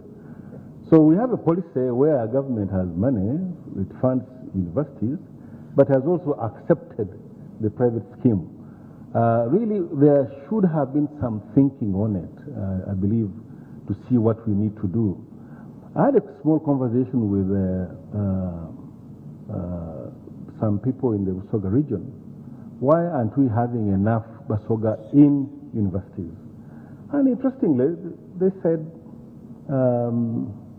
my senior sister, Sexual Eco, may agree with this. Many years back, they had cotton and coffee, which they used to educate the children. Now it is no longer there, so we don't have the money to take children to school. What does that mean in terms of higher education? What does it mean? So what we really need to do in this country, I think, first of all, we need to fix the lower level schools. I will take away the primary and secondary and merge them into one, so that I no longer have dropouts, especially of girls. Because your challenge of educating children is because we are delivering too many babies too early, and they contribute to poverty. So, can I have P1 to P10 or P12, and it's compulsory and is paid for by government? There is no other way. If we are going to create equity in this country, government must fund primary school. Two, government must fund science at whatever level. Call it primary, call it secondary, call it university, it must fund science and technical and vocational education. If it funds science, I'm sure, the president is always talking about science. We are not doing much in it. But fund the science student at all levels, and you'll see a something happening in this country. But sorry, Waswa, just on that specific question, since you brought it up of funding science, yes. What does funding science actually entail? Pay the tuition. I'm going to come to the investment, but I'm saying pay the tuition. Primary school, we should study free. There is no way you'll create equality in this country of the Karamoja child and the person and the child in Iganga and in Buganda and in Ankole, unless if you give them opportunity and access to education. No way. So, but that primary school funding will create that equality. We must find the money. But we must get out of boarding. It's very expensive. We must get out of boarding. If you look at funding, Joseph just paid 3 million shillings in Viva. Joseph is rich. Is not the standard. Yes, but if this school was there, the fees would be much lower. So let me just put my point across. So if we fund science, let everybody who wants to do higher education in other areas pay the money. They can afford it. Government today is funding 4,000 students in public universities for the last 20 years. How? Why? Government every year increases the budget for higher education. That increment in higher education should correspondingly see a higher number of people being funded by government. This 4,000 is, I mean, Mr. Wanyama in the Education Board, I'll remove your board because if we're increasing the numbers of students in the universities, then I don't need the board, the loan, because it is automatic. Every year we increase the number by 10%. Because the board we are creating, the board should come at a later stage, especially for the wealthy people. It should come at a later stage. Now, funding in education, higher education, government has its own institutions. Let government be equitable in the distribution of the funds it invests in these institutions. There is no point in putting money in Makerere and you don't put money in Soroti in, say, in the sciences. Let that be equitable. It's very important. But if, with due respect, if ED allocates more money to Busoga College because we are there, it's not fair. So can we have some more, can we have an equitable system of funding higher education institutions that belong to government? This is where the cost per unit becomes important. And we know that all public universities, public institutions will be funded on the capex at some stage, depending on what they do and the number of students. The private sector will come in because they're looking for money. Let them invest in their own institutions. However, the government, the science student who wants to go into the private sector, let the scholarship follow them. And that's important. Because so you convert it into a loan at the point of employment. No, not science. Not science. Science, it should be free, according to me. If it is the arts and others, maybe convert into a loan. But if I have established a university, an engineering college, and I've put equipment in, I expect to see good students, and therefore I expect to see government making some contribution, because I too am making a contribution to the country. So I think it's very important that there is some equity in the distribution of the funds in universities. And the private sector can invest, but there is need for government to make some contribution to it, because higher education is not an area where you make profit easily. It's not. It's very difficult to make money in higher education. We started the private programs, we made a surplus because we had infrastructure from government. Okay, yeah. Let me, yes, Ruth. I wanted to before you speak, let me just, as soon as Ruth is done, I'll go to Joseph and then I will come into the audience. Arthur, please alert me when I am supposed to finish, because This one we can go on until tomorrow. Sorry, Ruth.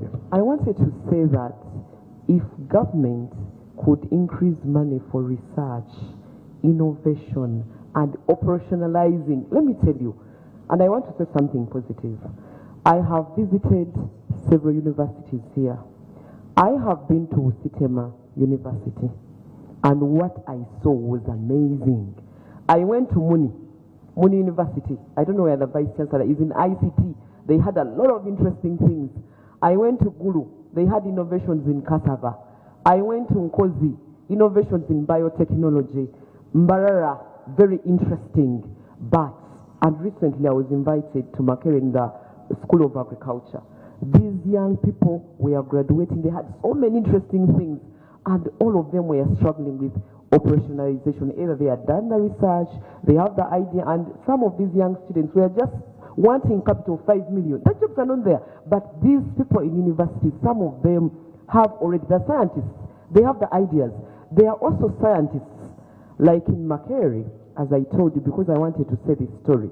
If you remember the Professor Chamuhandire's period, food science, the president identified these scientists. They were bright, they had the ideas, they didn't have the money. He told them, I will listen to you and understand what you want.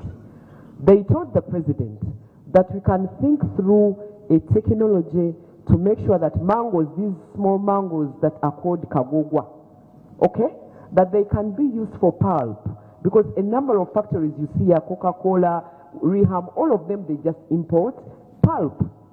And they told them it is not possible. They told the president it is not possible. These scientists said, we are going to do research and see if it works.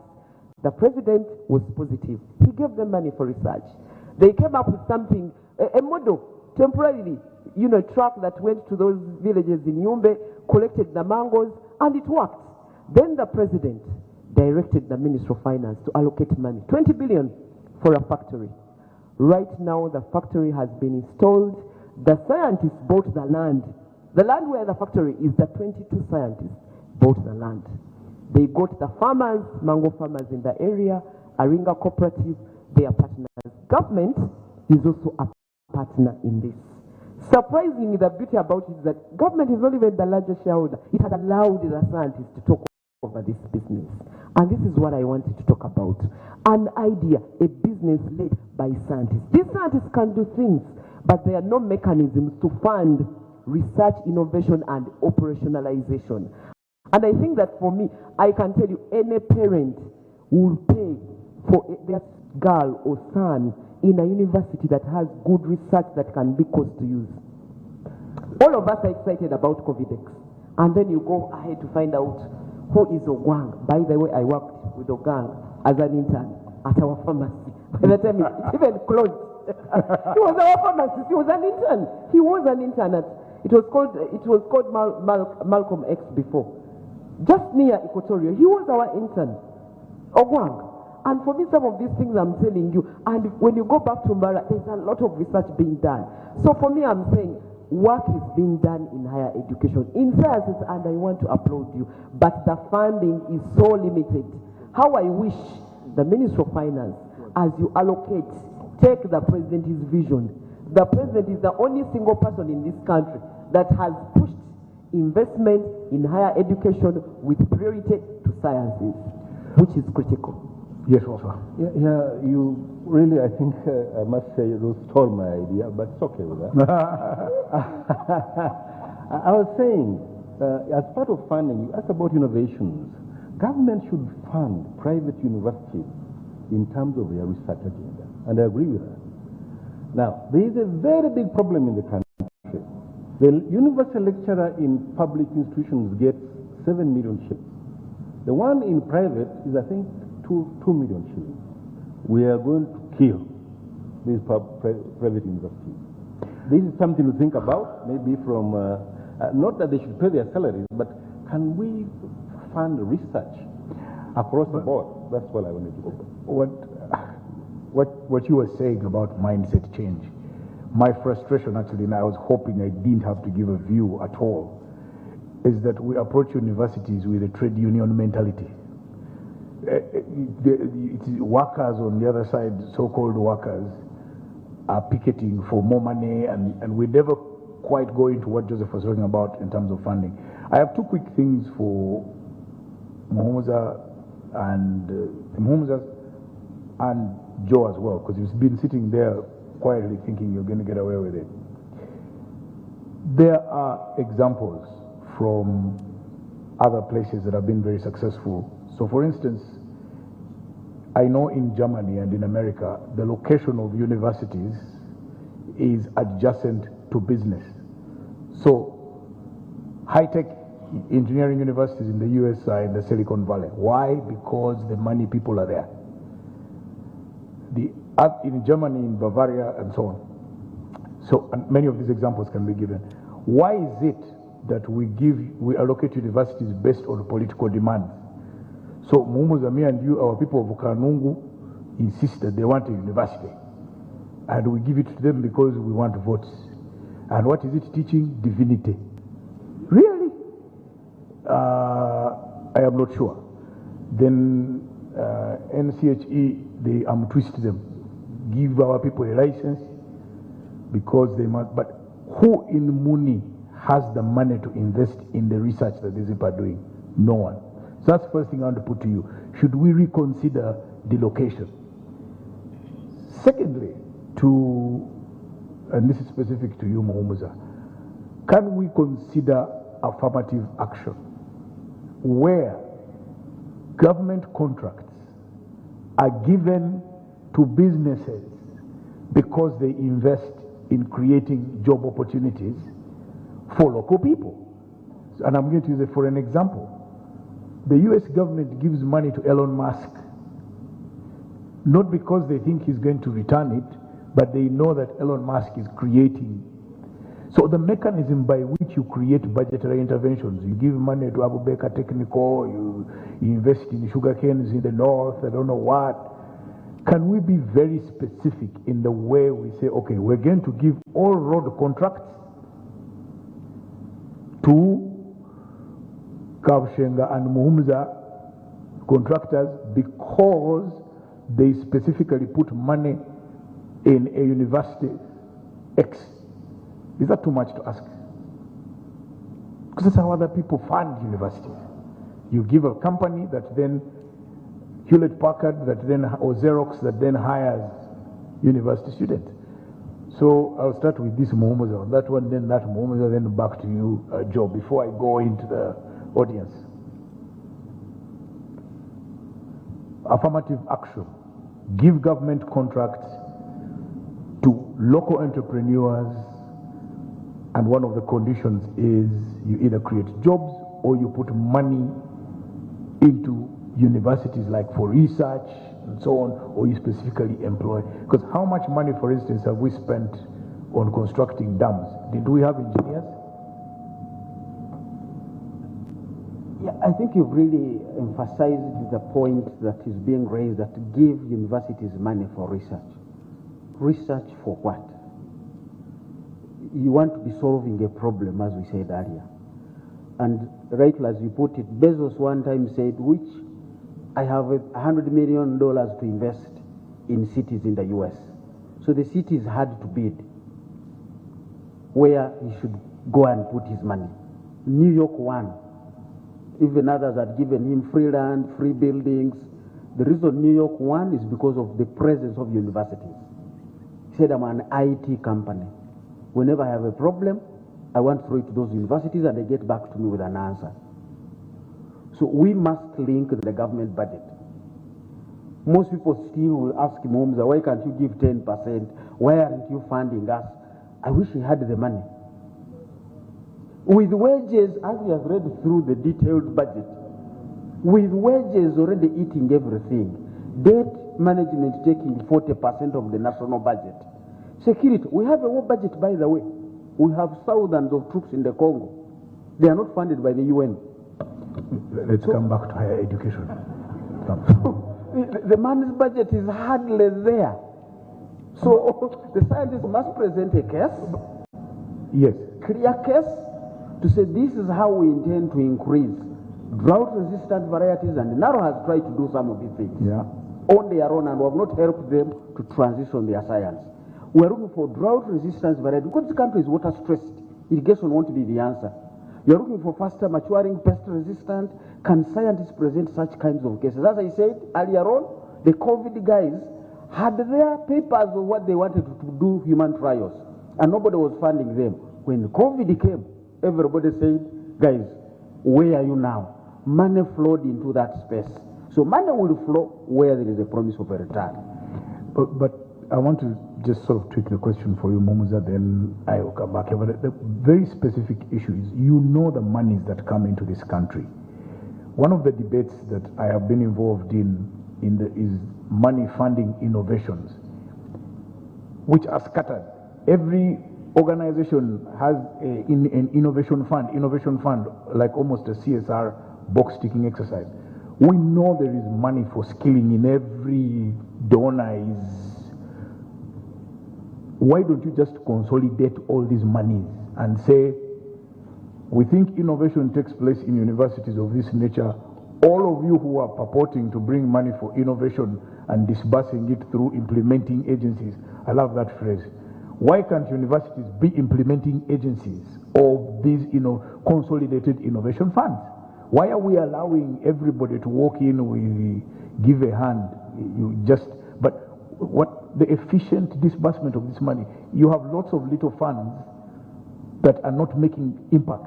Why can't we consolidate them and say, okay, all the money that's coming in Uganda, $20 million for innovation, let the universities bid. Why can't we do that? Why are we allowing everyone and everybody to do their little small things without impact? Thank you. So for the consolidation of funds being across, I want you to appreciate first of all that we are doing baby steps towards this. Just last year we started doing program information budget where we bought everything. We took out the word called sectors, where people are working in silos. Silos, as you say, and if you look at that sector seems the word like scatter, something which is across the place. But now with program based, we are bringing everyone together. We are identifying where the resources are and to put them where they are. As I said, I think we're in the second year of program-based budgeting, and on our side, we are doing all those consolidations and knowing which funds are where, and we pull them and harmonize them, then we shall have an informed position. I thank you. Nakaiwa. Then Joseph, I will come back. I haven't left you yet. Thank you very much. We've been talking about higher education, and we are looking at the student aspect. It is important we look at the staff aspect as well. Previously, we had one university. Now we have more than 251 institutions. These institutions use the same staff, so they are spread so thin, and therefore the need to create value diminishes because they are overstretched. We need to invest in the staff at the university itself.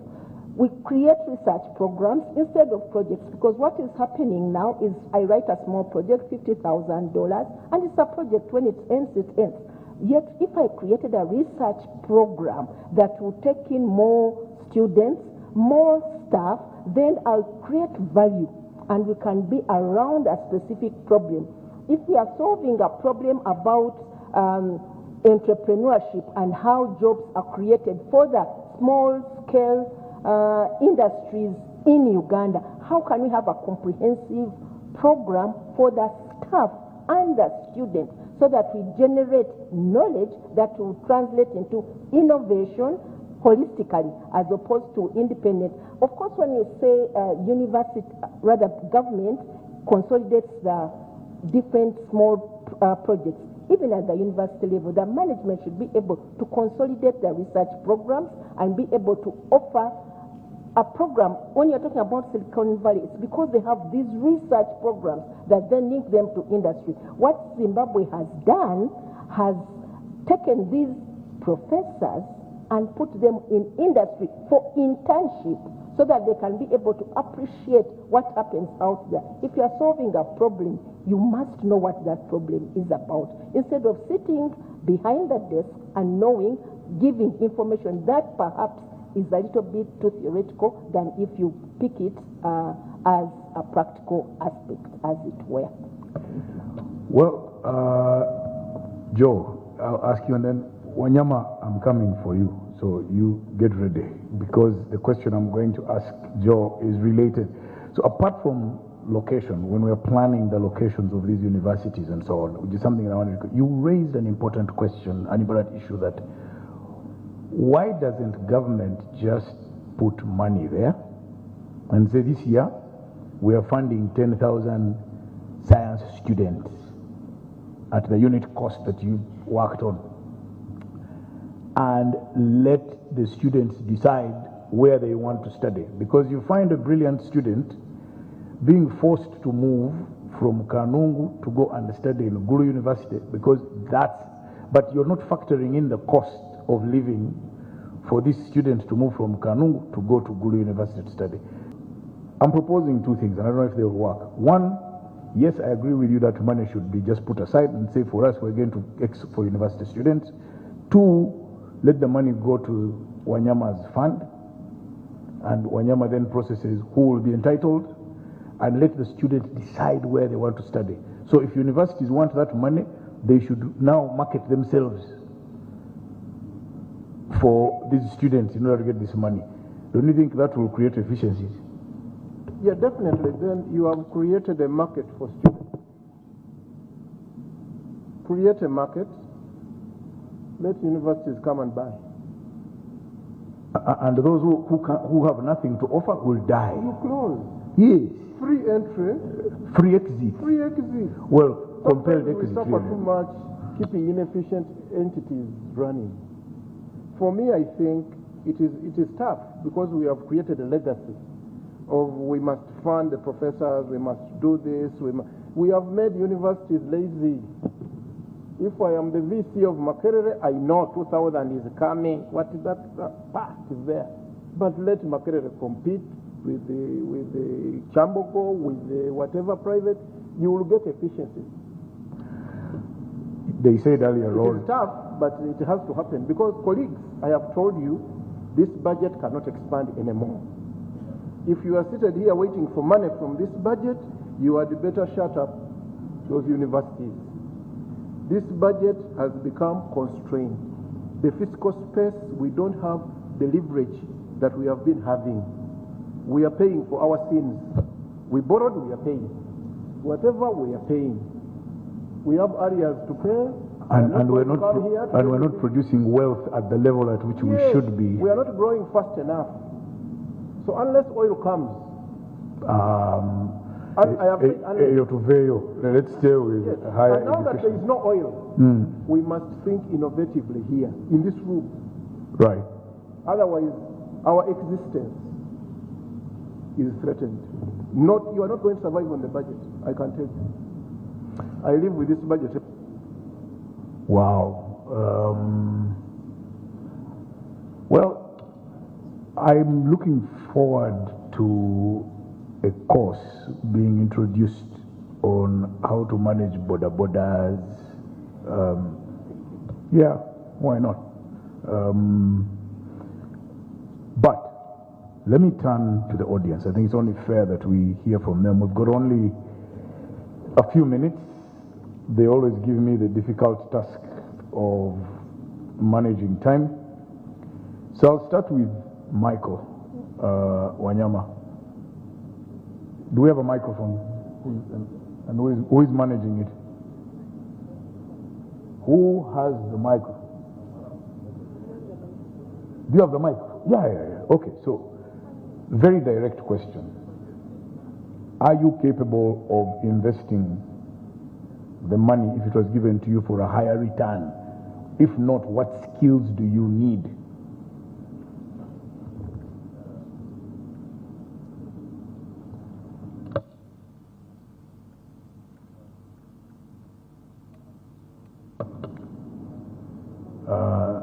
There is a Ugandan president who had very summary ways of dealing with the saboteurs, as he used to call them.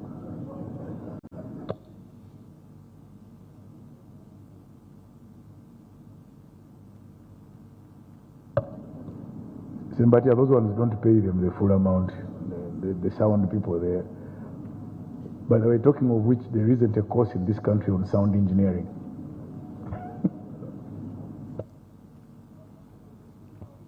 am I allowed?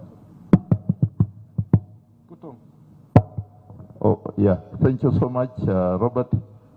The audience, my name is Michael Nyama. I'm the Executive Director of the Higher Education Students Financing Board.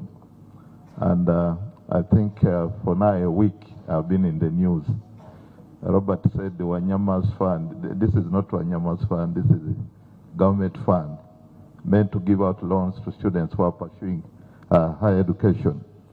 I want to thank the entire panelists, but more especially our guest speaker, Dr. Muvawala, because there are a number of things I want to associate with him. One, government can no longer afford free education. We moved away from there. He has put it in his conclusion, government has no money. But it came up with the solutions.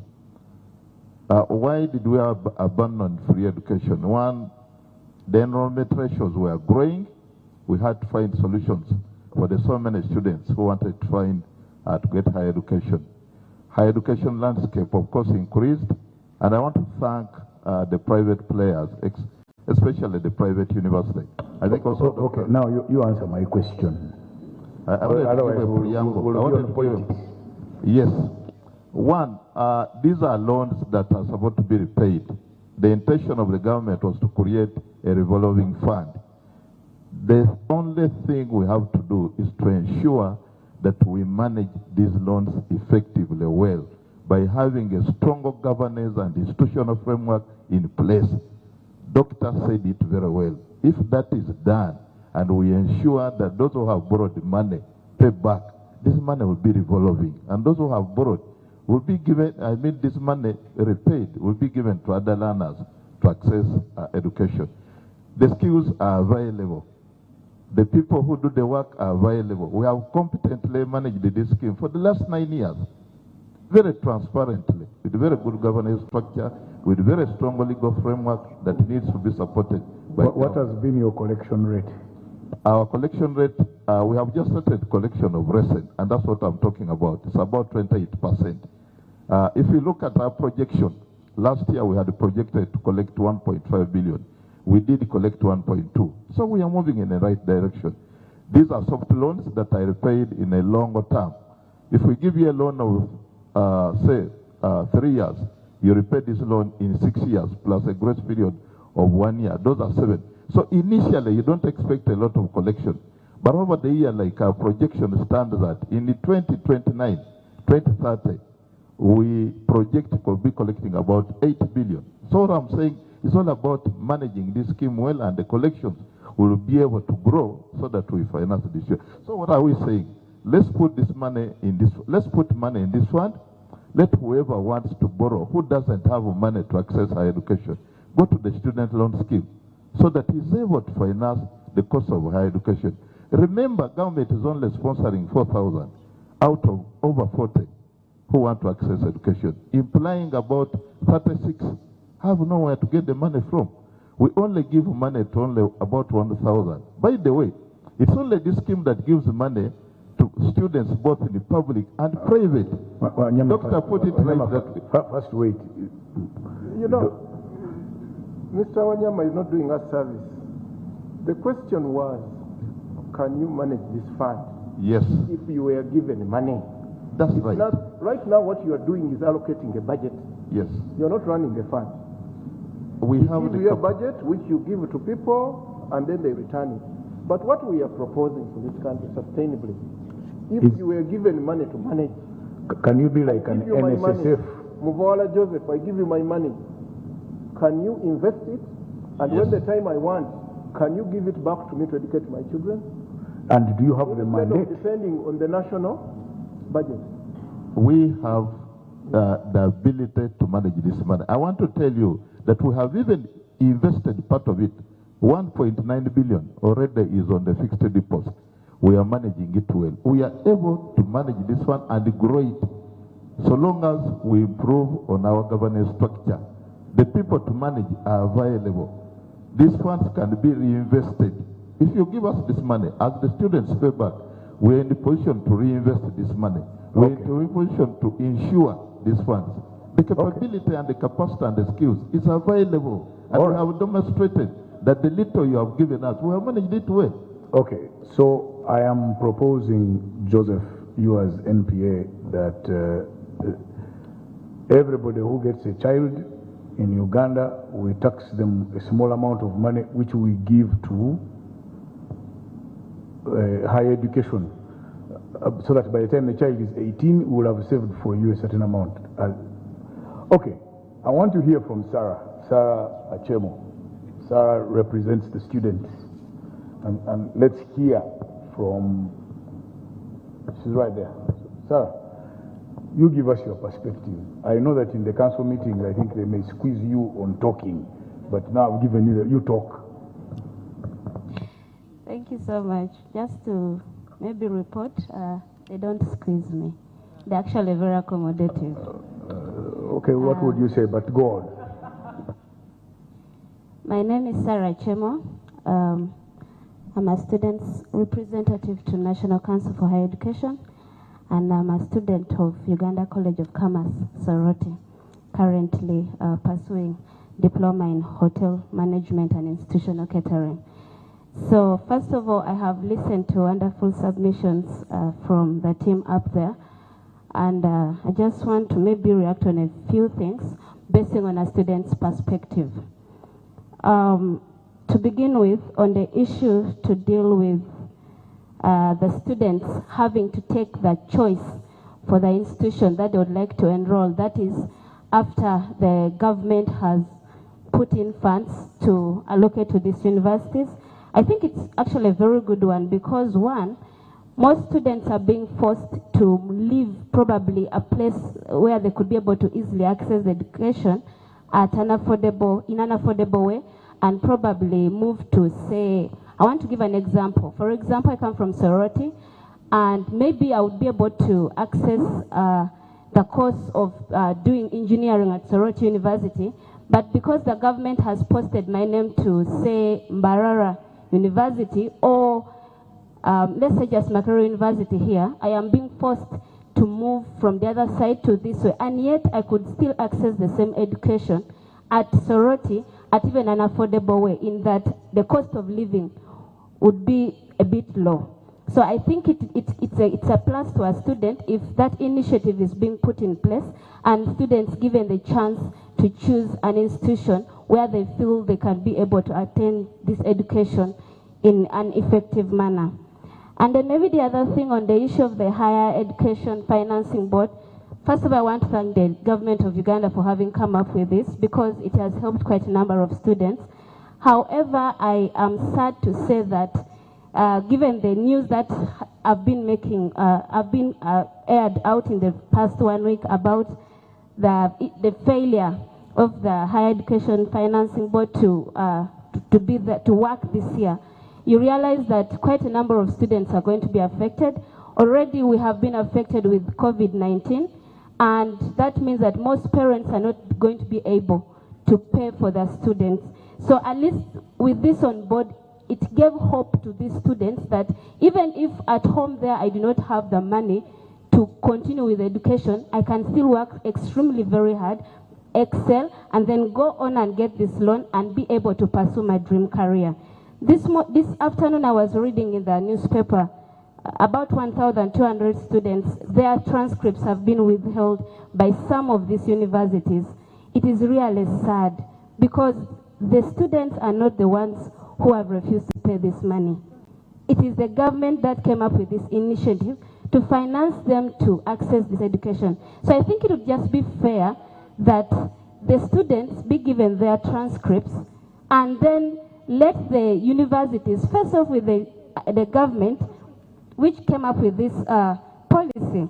I am at least happy when I read in the newspaper, Gulu University was doing otherwise. For them, they're saying, the students, you know the problem here. The issue is to deal with the government, so we shall face off with them. You have your transcripts. So I think the rest of the institution could probably learn from Gulu University, because it's not the student that has refused to pay the tuition.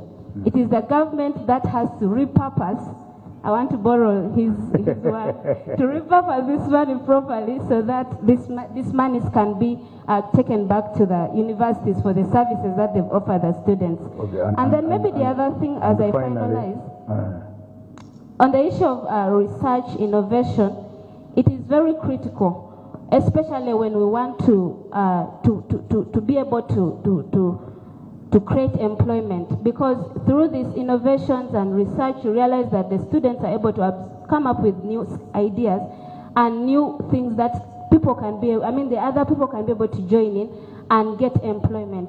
But sadly, it pains me to know that there are we have actually very innovative students in this country, but the challenge comes in that when they go out there and make their proposals, they are not being listened to.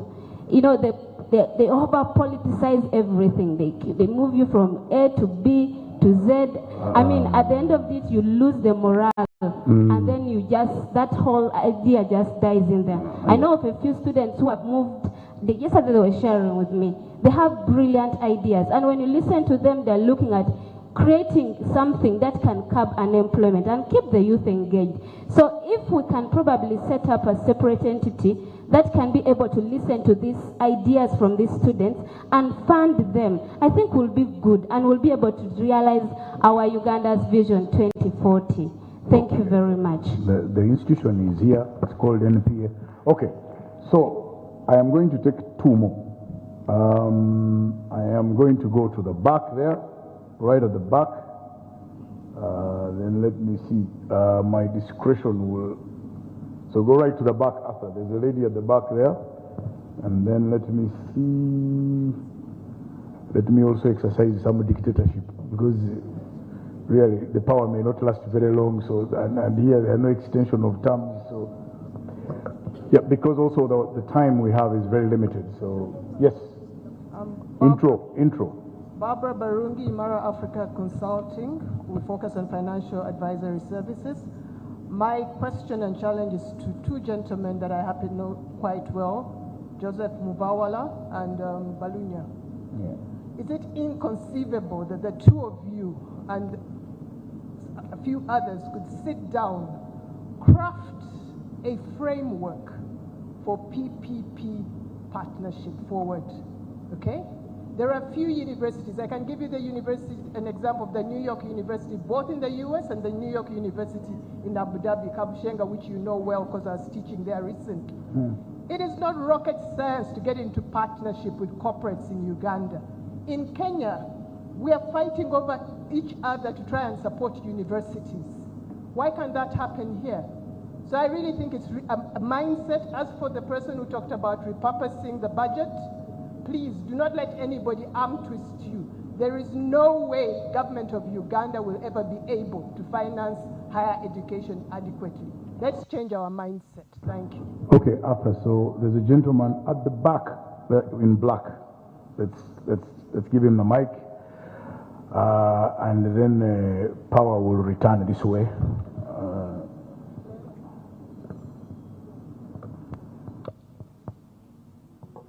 Thank you very much. And I'm also part of your dictatorial tendency of this afternoon, and I've benefited. My name is Ambrose Vyamjisha. I'm also a consultant in education. Higher education, I wanted to emphasize that it is still very low in Uganda, and I have heard you have many universities, but the purpose of creating universities and the vis-a-vis of what they are producing is totally different. You find most private institutions, even governments, they are producing courses which are not even needed in the market. And you find, if you are a graduate, most of us, you go to your village, you find you are the only one with a degree, which means there are many, many people who are yearning for higher education and financing. So Dr. Muvara was saying that financing would not be enough. No, we need more financing to increase the higher education in this country. You find, doctor, in your, I don't know, your clan and your village, find you are the only one with a PhD. And most people, they are... But is that a problem? It is a very big problem. How? We have... If Wachiga have only 8 PhDs, so what? For example, we have seen someone who is a graduate of P7, who is a rich man in town, and we have got 5 PhDs who are not even able to produce. So we lack science and technology in what we are doing. You've answered yourself. Thank you very much. If Good. you have seen, for example, at Makerere, you have been mentioning border borders. We don't produce border borders in Uganda, and most people use border borders. So we need to increase science and technology at a higher level. We need more graduates, more PhDs in order to solve these problems we are seeing. Thank you very much. Barugahari, Commissioner, you tell me, I'm going to give you the mic. Among the many things you're going to say, how does a tribe having many degrees? This I don't know, because because I know some tribes where they have many degrees, but they still grow sorghum. Sorry, go ahead. Thank you very much, Robert. My name is Brighton Barugahari. I'm the Commissioner for Education, Policy and Research at the Ministry of Education and Sports. I think I like the theme, financing, but we have not talked about investment. And I think Dr. Mawara has clarified, but before we say it, we must start by admitting. And you have also hinted about a deficit. And I think we are very dishonest. How we get over that is also another issue. Our higher education system is unable to solve our problems. And that is the bottom line. Why? Because there are many structural issues that we seem not to be either discussing or we are avoiding. And when Dr. Mvara talked about its structure, I thought he should have gone ahead. Some of those structures, for example, if you look at our law, which establishes public universities, it is saying a public university is that is funded and maintained by resources from the consolidated fund. So funding is one thing, but also maintaining an inefficient, because that is by law. That is now a structural issue. The second issue is about the relevance, which many people have talked about. The third issue is problems. Financing for what? The fourth issue is investment. Most of these universities, apparently, which are struggling with resources, have a very huge asset base. Prime properties, not invested. They are not partnering. They are only looking at, and I think they are like trade unions. So those structural issues, then of course, to make what worse is politics. And the politics, we have not simplified it, we are complicating it. Because we are aligning ourselves with how to benefit from the political incentives associated with saying wrong things. Higher education should at least be the space where you expect honesty, where you expect evidence, where you expect solutions. Why are you talking in tongues? I'm not talking in tongues. I am actually saying the analysis we have done, that number one, unless we deliberately confront the barriers and the constraints which are structural, financing is not going to be, it is a solution, fine. But how then do you address the structural issues? The structural issues, if you are not discussing them, a crowd, 28 people sit in the council, they are the decision-making organ. Constituency this, constituency this. That's the problem. They have issues of regulating themselves. Therefore, they don't make the right decisions because they are conflicted. So the staff are rovering all over, and they are saying, if you stop that practice, you are killing us. All those are structural problems. You have a lecturer in Makerere who is never there. He has no time to think, he has no time to research, he's loitering all over. And then you come here and say you want financing. Meanwhile, that person is assured of a salary. All those are structural issues. Performance contracts, purposeful financing. Those who have assets, they should, even the ownership, let me now talk about that. The definition of ownership is that universities exist in perpetuity, but at the state expense. They don't have to do anything to survive, but they will exist in perpetuity. Herein, Mr. Mumuza will allocate money. They don't care. They will say that money is not enough. But if you're in a private company, if you're an enterprise, your survival is pegged on making right decisions. Now, these institutions are not motivated to make right decisions, and they are guaranteed of survival. I think the issue of investment through partnerships is important, but also unblocking the barriers in the higher education space is also a priority. Thank you. Thank you very much, Barugahari. So I am going to exercise absolute dictatorship because the management of resources in this part of the world is atrocious.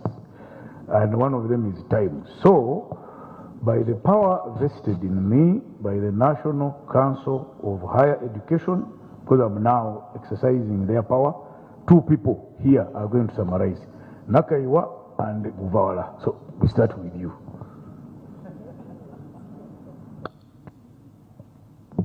Thank you very much. And like you have said, investment is quite important, as Brighton has said. I should say that I was on the Makerere University Endowment Fund, and endowments are possible in this country. And like Professor Balunywa said, you don't have to do it. You are just a manager of that endowment fund. So we have finance managers, financial management instruments that can be able to manage that.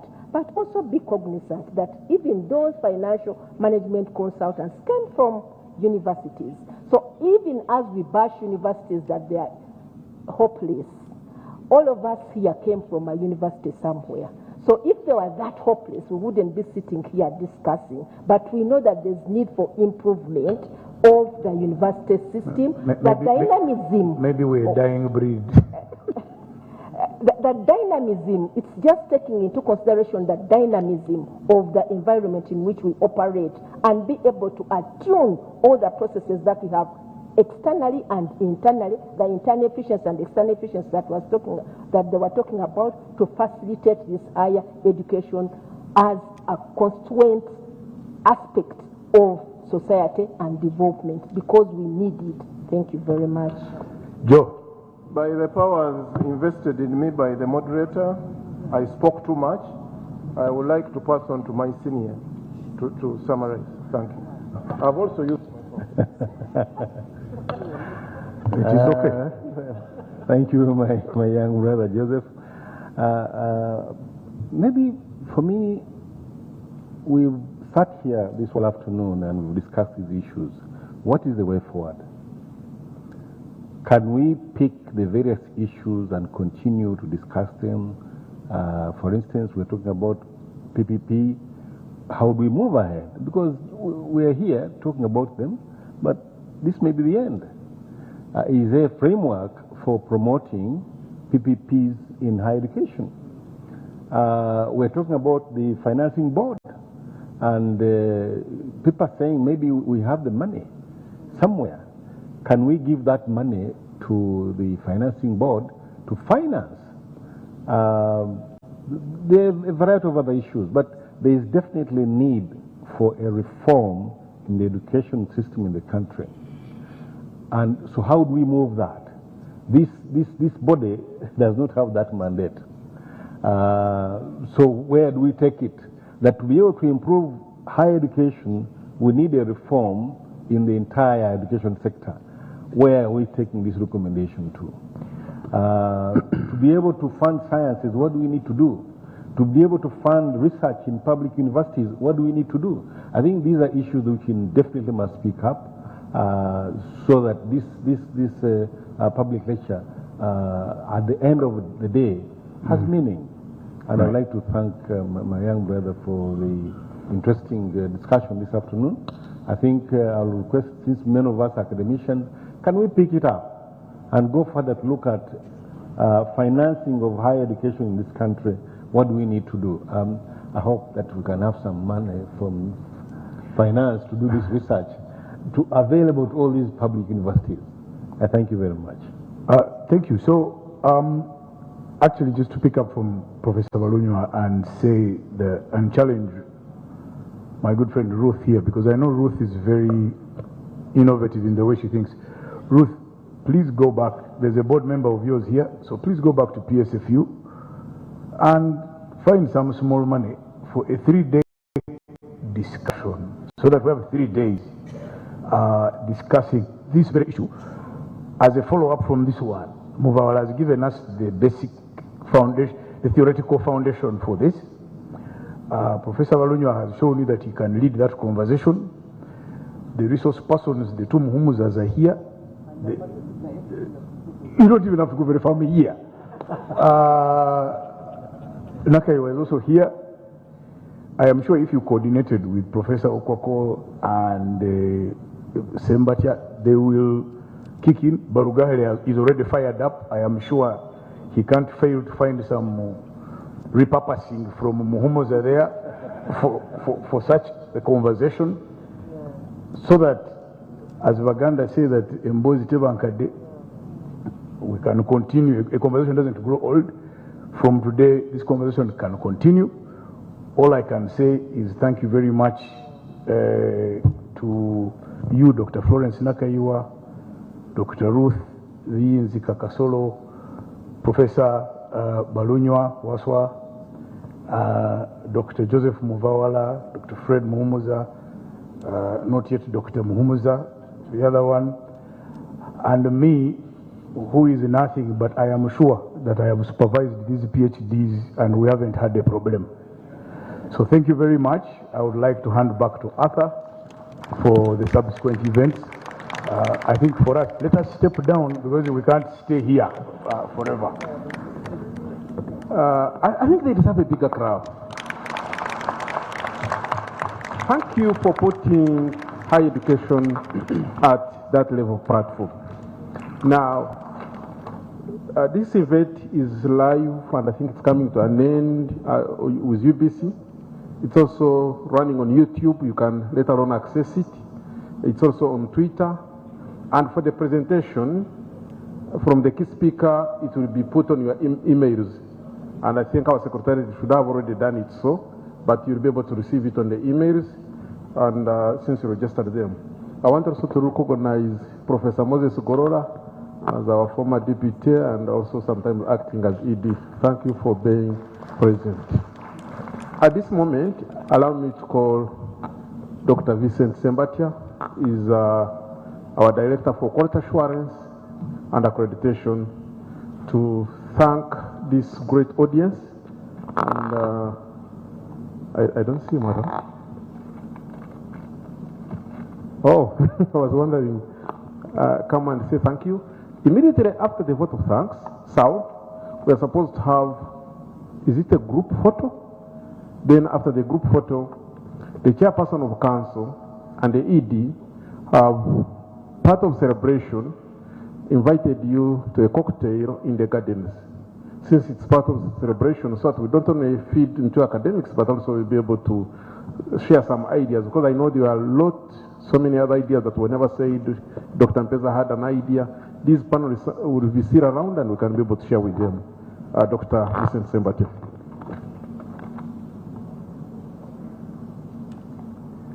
Thank you very much, Arthur.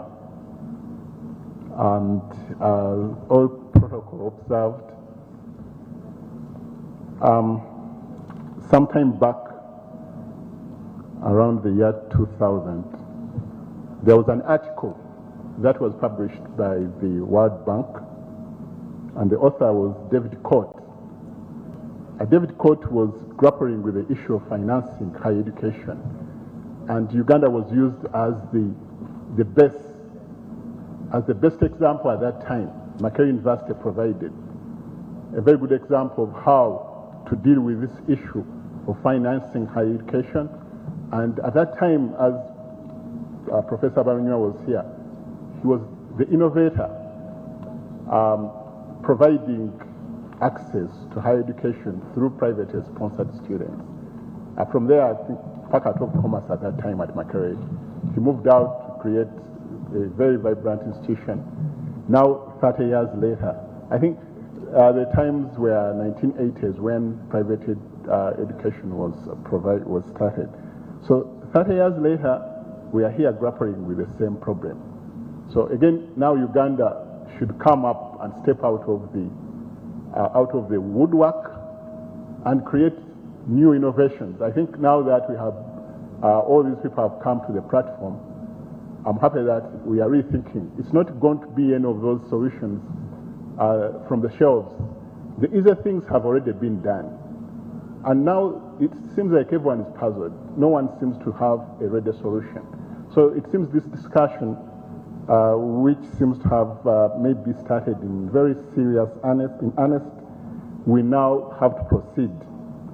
I would like to take this opportunity to thank the keynote speaker, Dr. Joseph Mupawala, the Executive Director of the National Planning Authority, for giving us an opportunity to ignite this debate.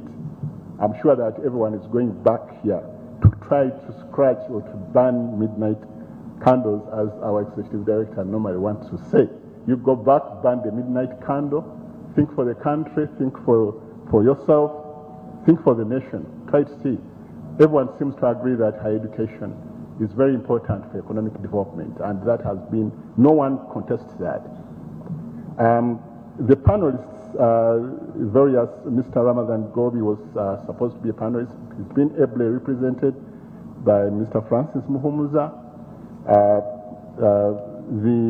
Dr. Ruth Binzi Kamsoke from the private sector. Most of these have come up with specific points. I won't go through that because that will be again resummarizing what has been summarized already. But she mentioned something that was very worthy thinking of. And the keynote speaker had already mentioned something to do with coffee, that he had not come across with any curriculum in this country dealing with issues coffee. And I know our very able moderator is in coffee. I know a farm in Brazil, Datera, is one of the biggest coffee farms in the world, and Brazil is the largest coffee exporter. Gets over 2.5 million 60 kilogram bags. But Datera has from nursery school to university issues coffee. So the curriculum is designed just to promote Brazil coffee. So I didn't take that lightly. And again, Dr. Musoke talked about that we could probably get more money from education than from coffee. Yes, that would be very encouraging, but we could do both. We can intertwine education and coffee to combine both views. From the three people, the presenters, Professor Waswabarinya, of course, you know him, he's an innovator. We really would want him to come up with another trick from the bag and see what else can we do after 30 years of this innovation. Can we pick up something else? I think he has already kind of given suggestions on how this can be proceeded. We can proceed with this. Dr. Florence Nakaiwa Maiga, yes, he's an economist, so we have these economists who have written all these plans. I think she's been associated with strategic plans in the Ministry of Education, higher education. So the ideas we keep throwing, and from Reform, the Deputy Executive Director, Planning and Resource Mobilization in Reform, and the two distinct Muhumuzas. I think the word Muhumuza has some deeper meaning than we take on the surface. To me, it would think something that is makes you peaceful, right? I hope I'm interpreting it correctly. So here they've actually maybe added meaning to that by creating us opportunities, even though one of them scared us the more, saying that we are not looking at the government side anymore for expansion. But then our keynote presenter had already told us that we should be looking at 10%. 10% and translates to $4.5 billion. That's a lot of money. We can do transformation in the education sector. Can we go the way of some countries like Mauritius, which will devote a whole year of budgeting to a specific line item, say this year and next year and 3 years from now, we do education. Then we move to primary health, then we go to agriculture. Could we think about that? So those are some of the innovations that we're really hoping that will come through. I would like to take this opportunity to thank the key stakeholders who have made all this discussion possible, the Minister of Education and Sports. There are various distinguished commissioners here, including Commissioner Amos Bargari, and I know my friend Commissioner Mkwatampola and Sejova. Yes, all these commissioners have supported us and they continue doing so. We thank the leadership of universities, other degree awarding institutions, and other tertiary institutions. These words "other" should not scare you. You are the only one.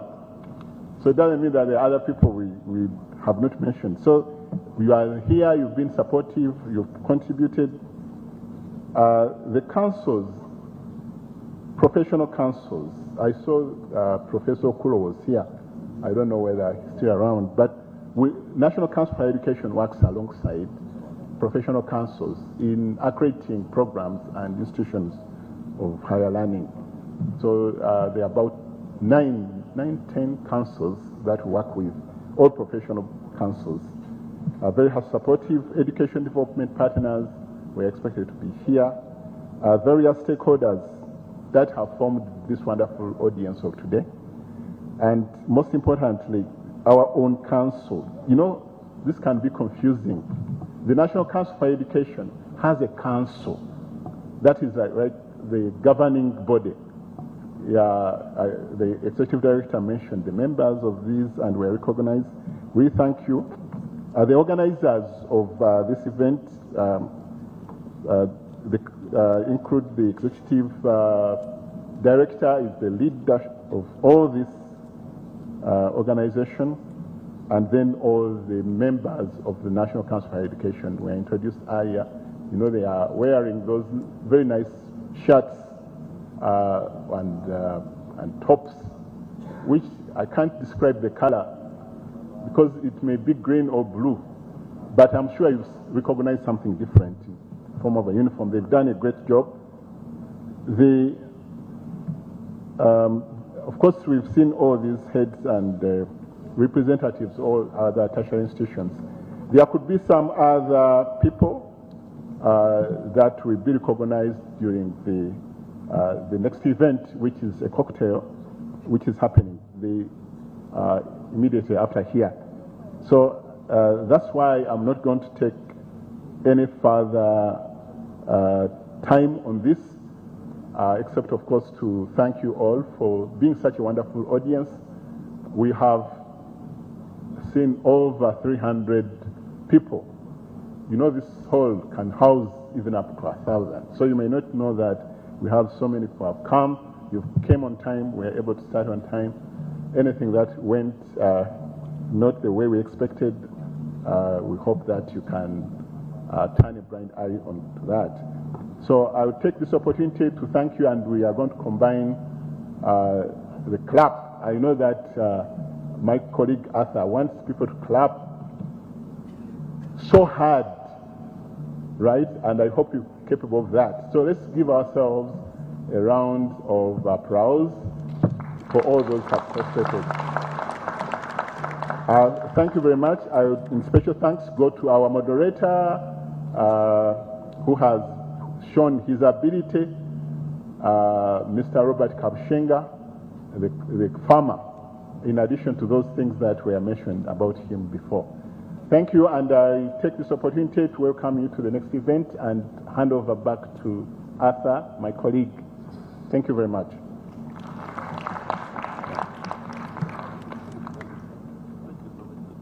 Yeah, we want to thank you, and thank you, Vincent. I think he deserves a bigger clap, as you say. And we come to the end. We have evaluation forms in your bags. Make sure you fill them so that Emma and Dennis can be able to pick them up. We also want to announce the next event in the series of events. It will be a cancer run on 20th of August. And make sure that you, once the program is out, detailed kits will be available to your institutions. be able to participate as we warm up for the finals. We want to thank you. Thank you very much. As we get out, we shall take a group photo at the stairs. Then from the stairs, cocktail is compulsory. And if you want your program not to have issues, make sure you attend the cocktail. If you don't attend, then we know your program has issues, which I don't want to mention. Can I request Reverend Father Kimbo Emmanuel from Mugaba Seminary to come and give us a blessing for the cocktail and the journey masses? And this marks the end. And we want to thank you. Where we have not done well, just forgive us. We shall do better at the next event.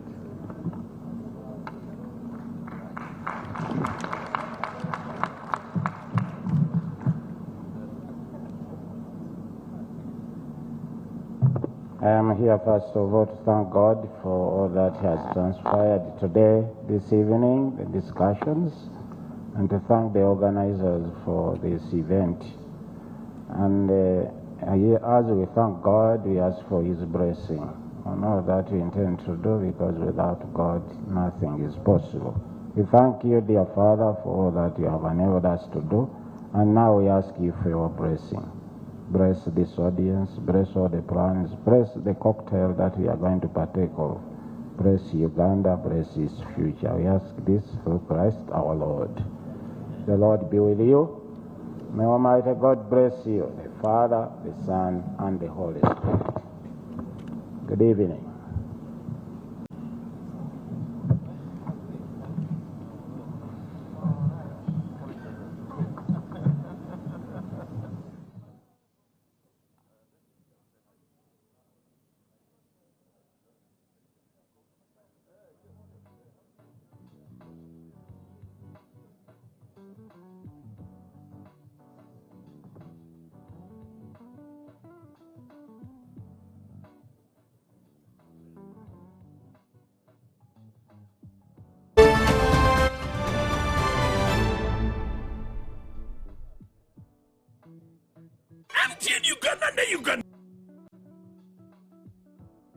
The Waraji Batusako, Man Ramechi Konatela, the Kobuseko season, Yakuna.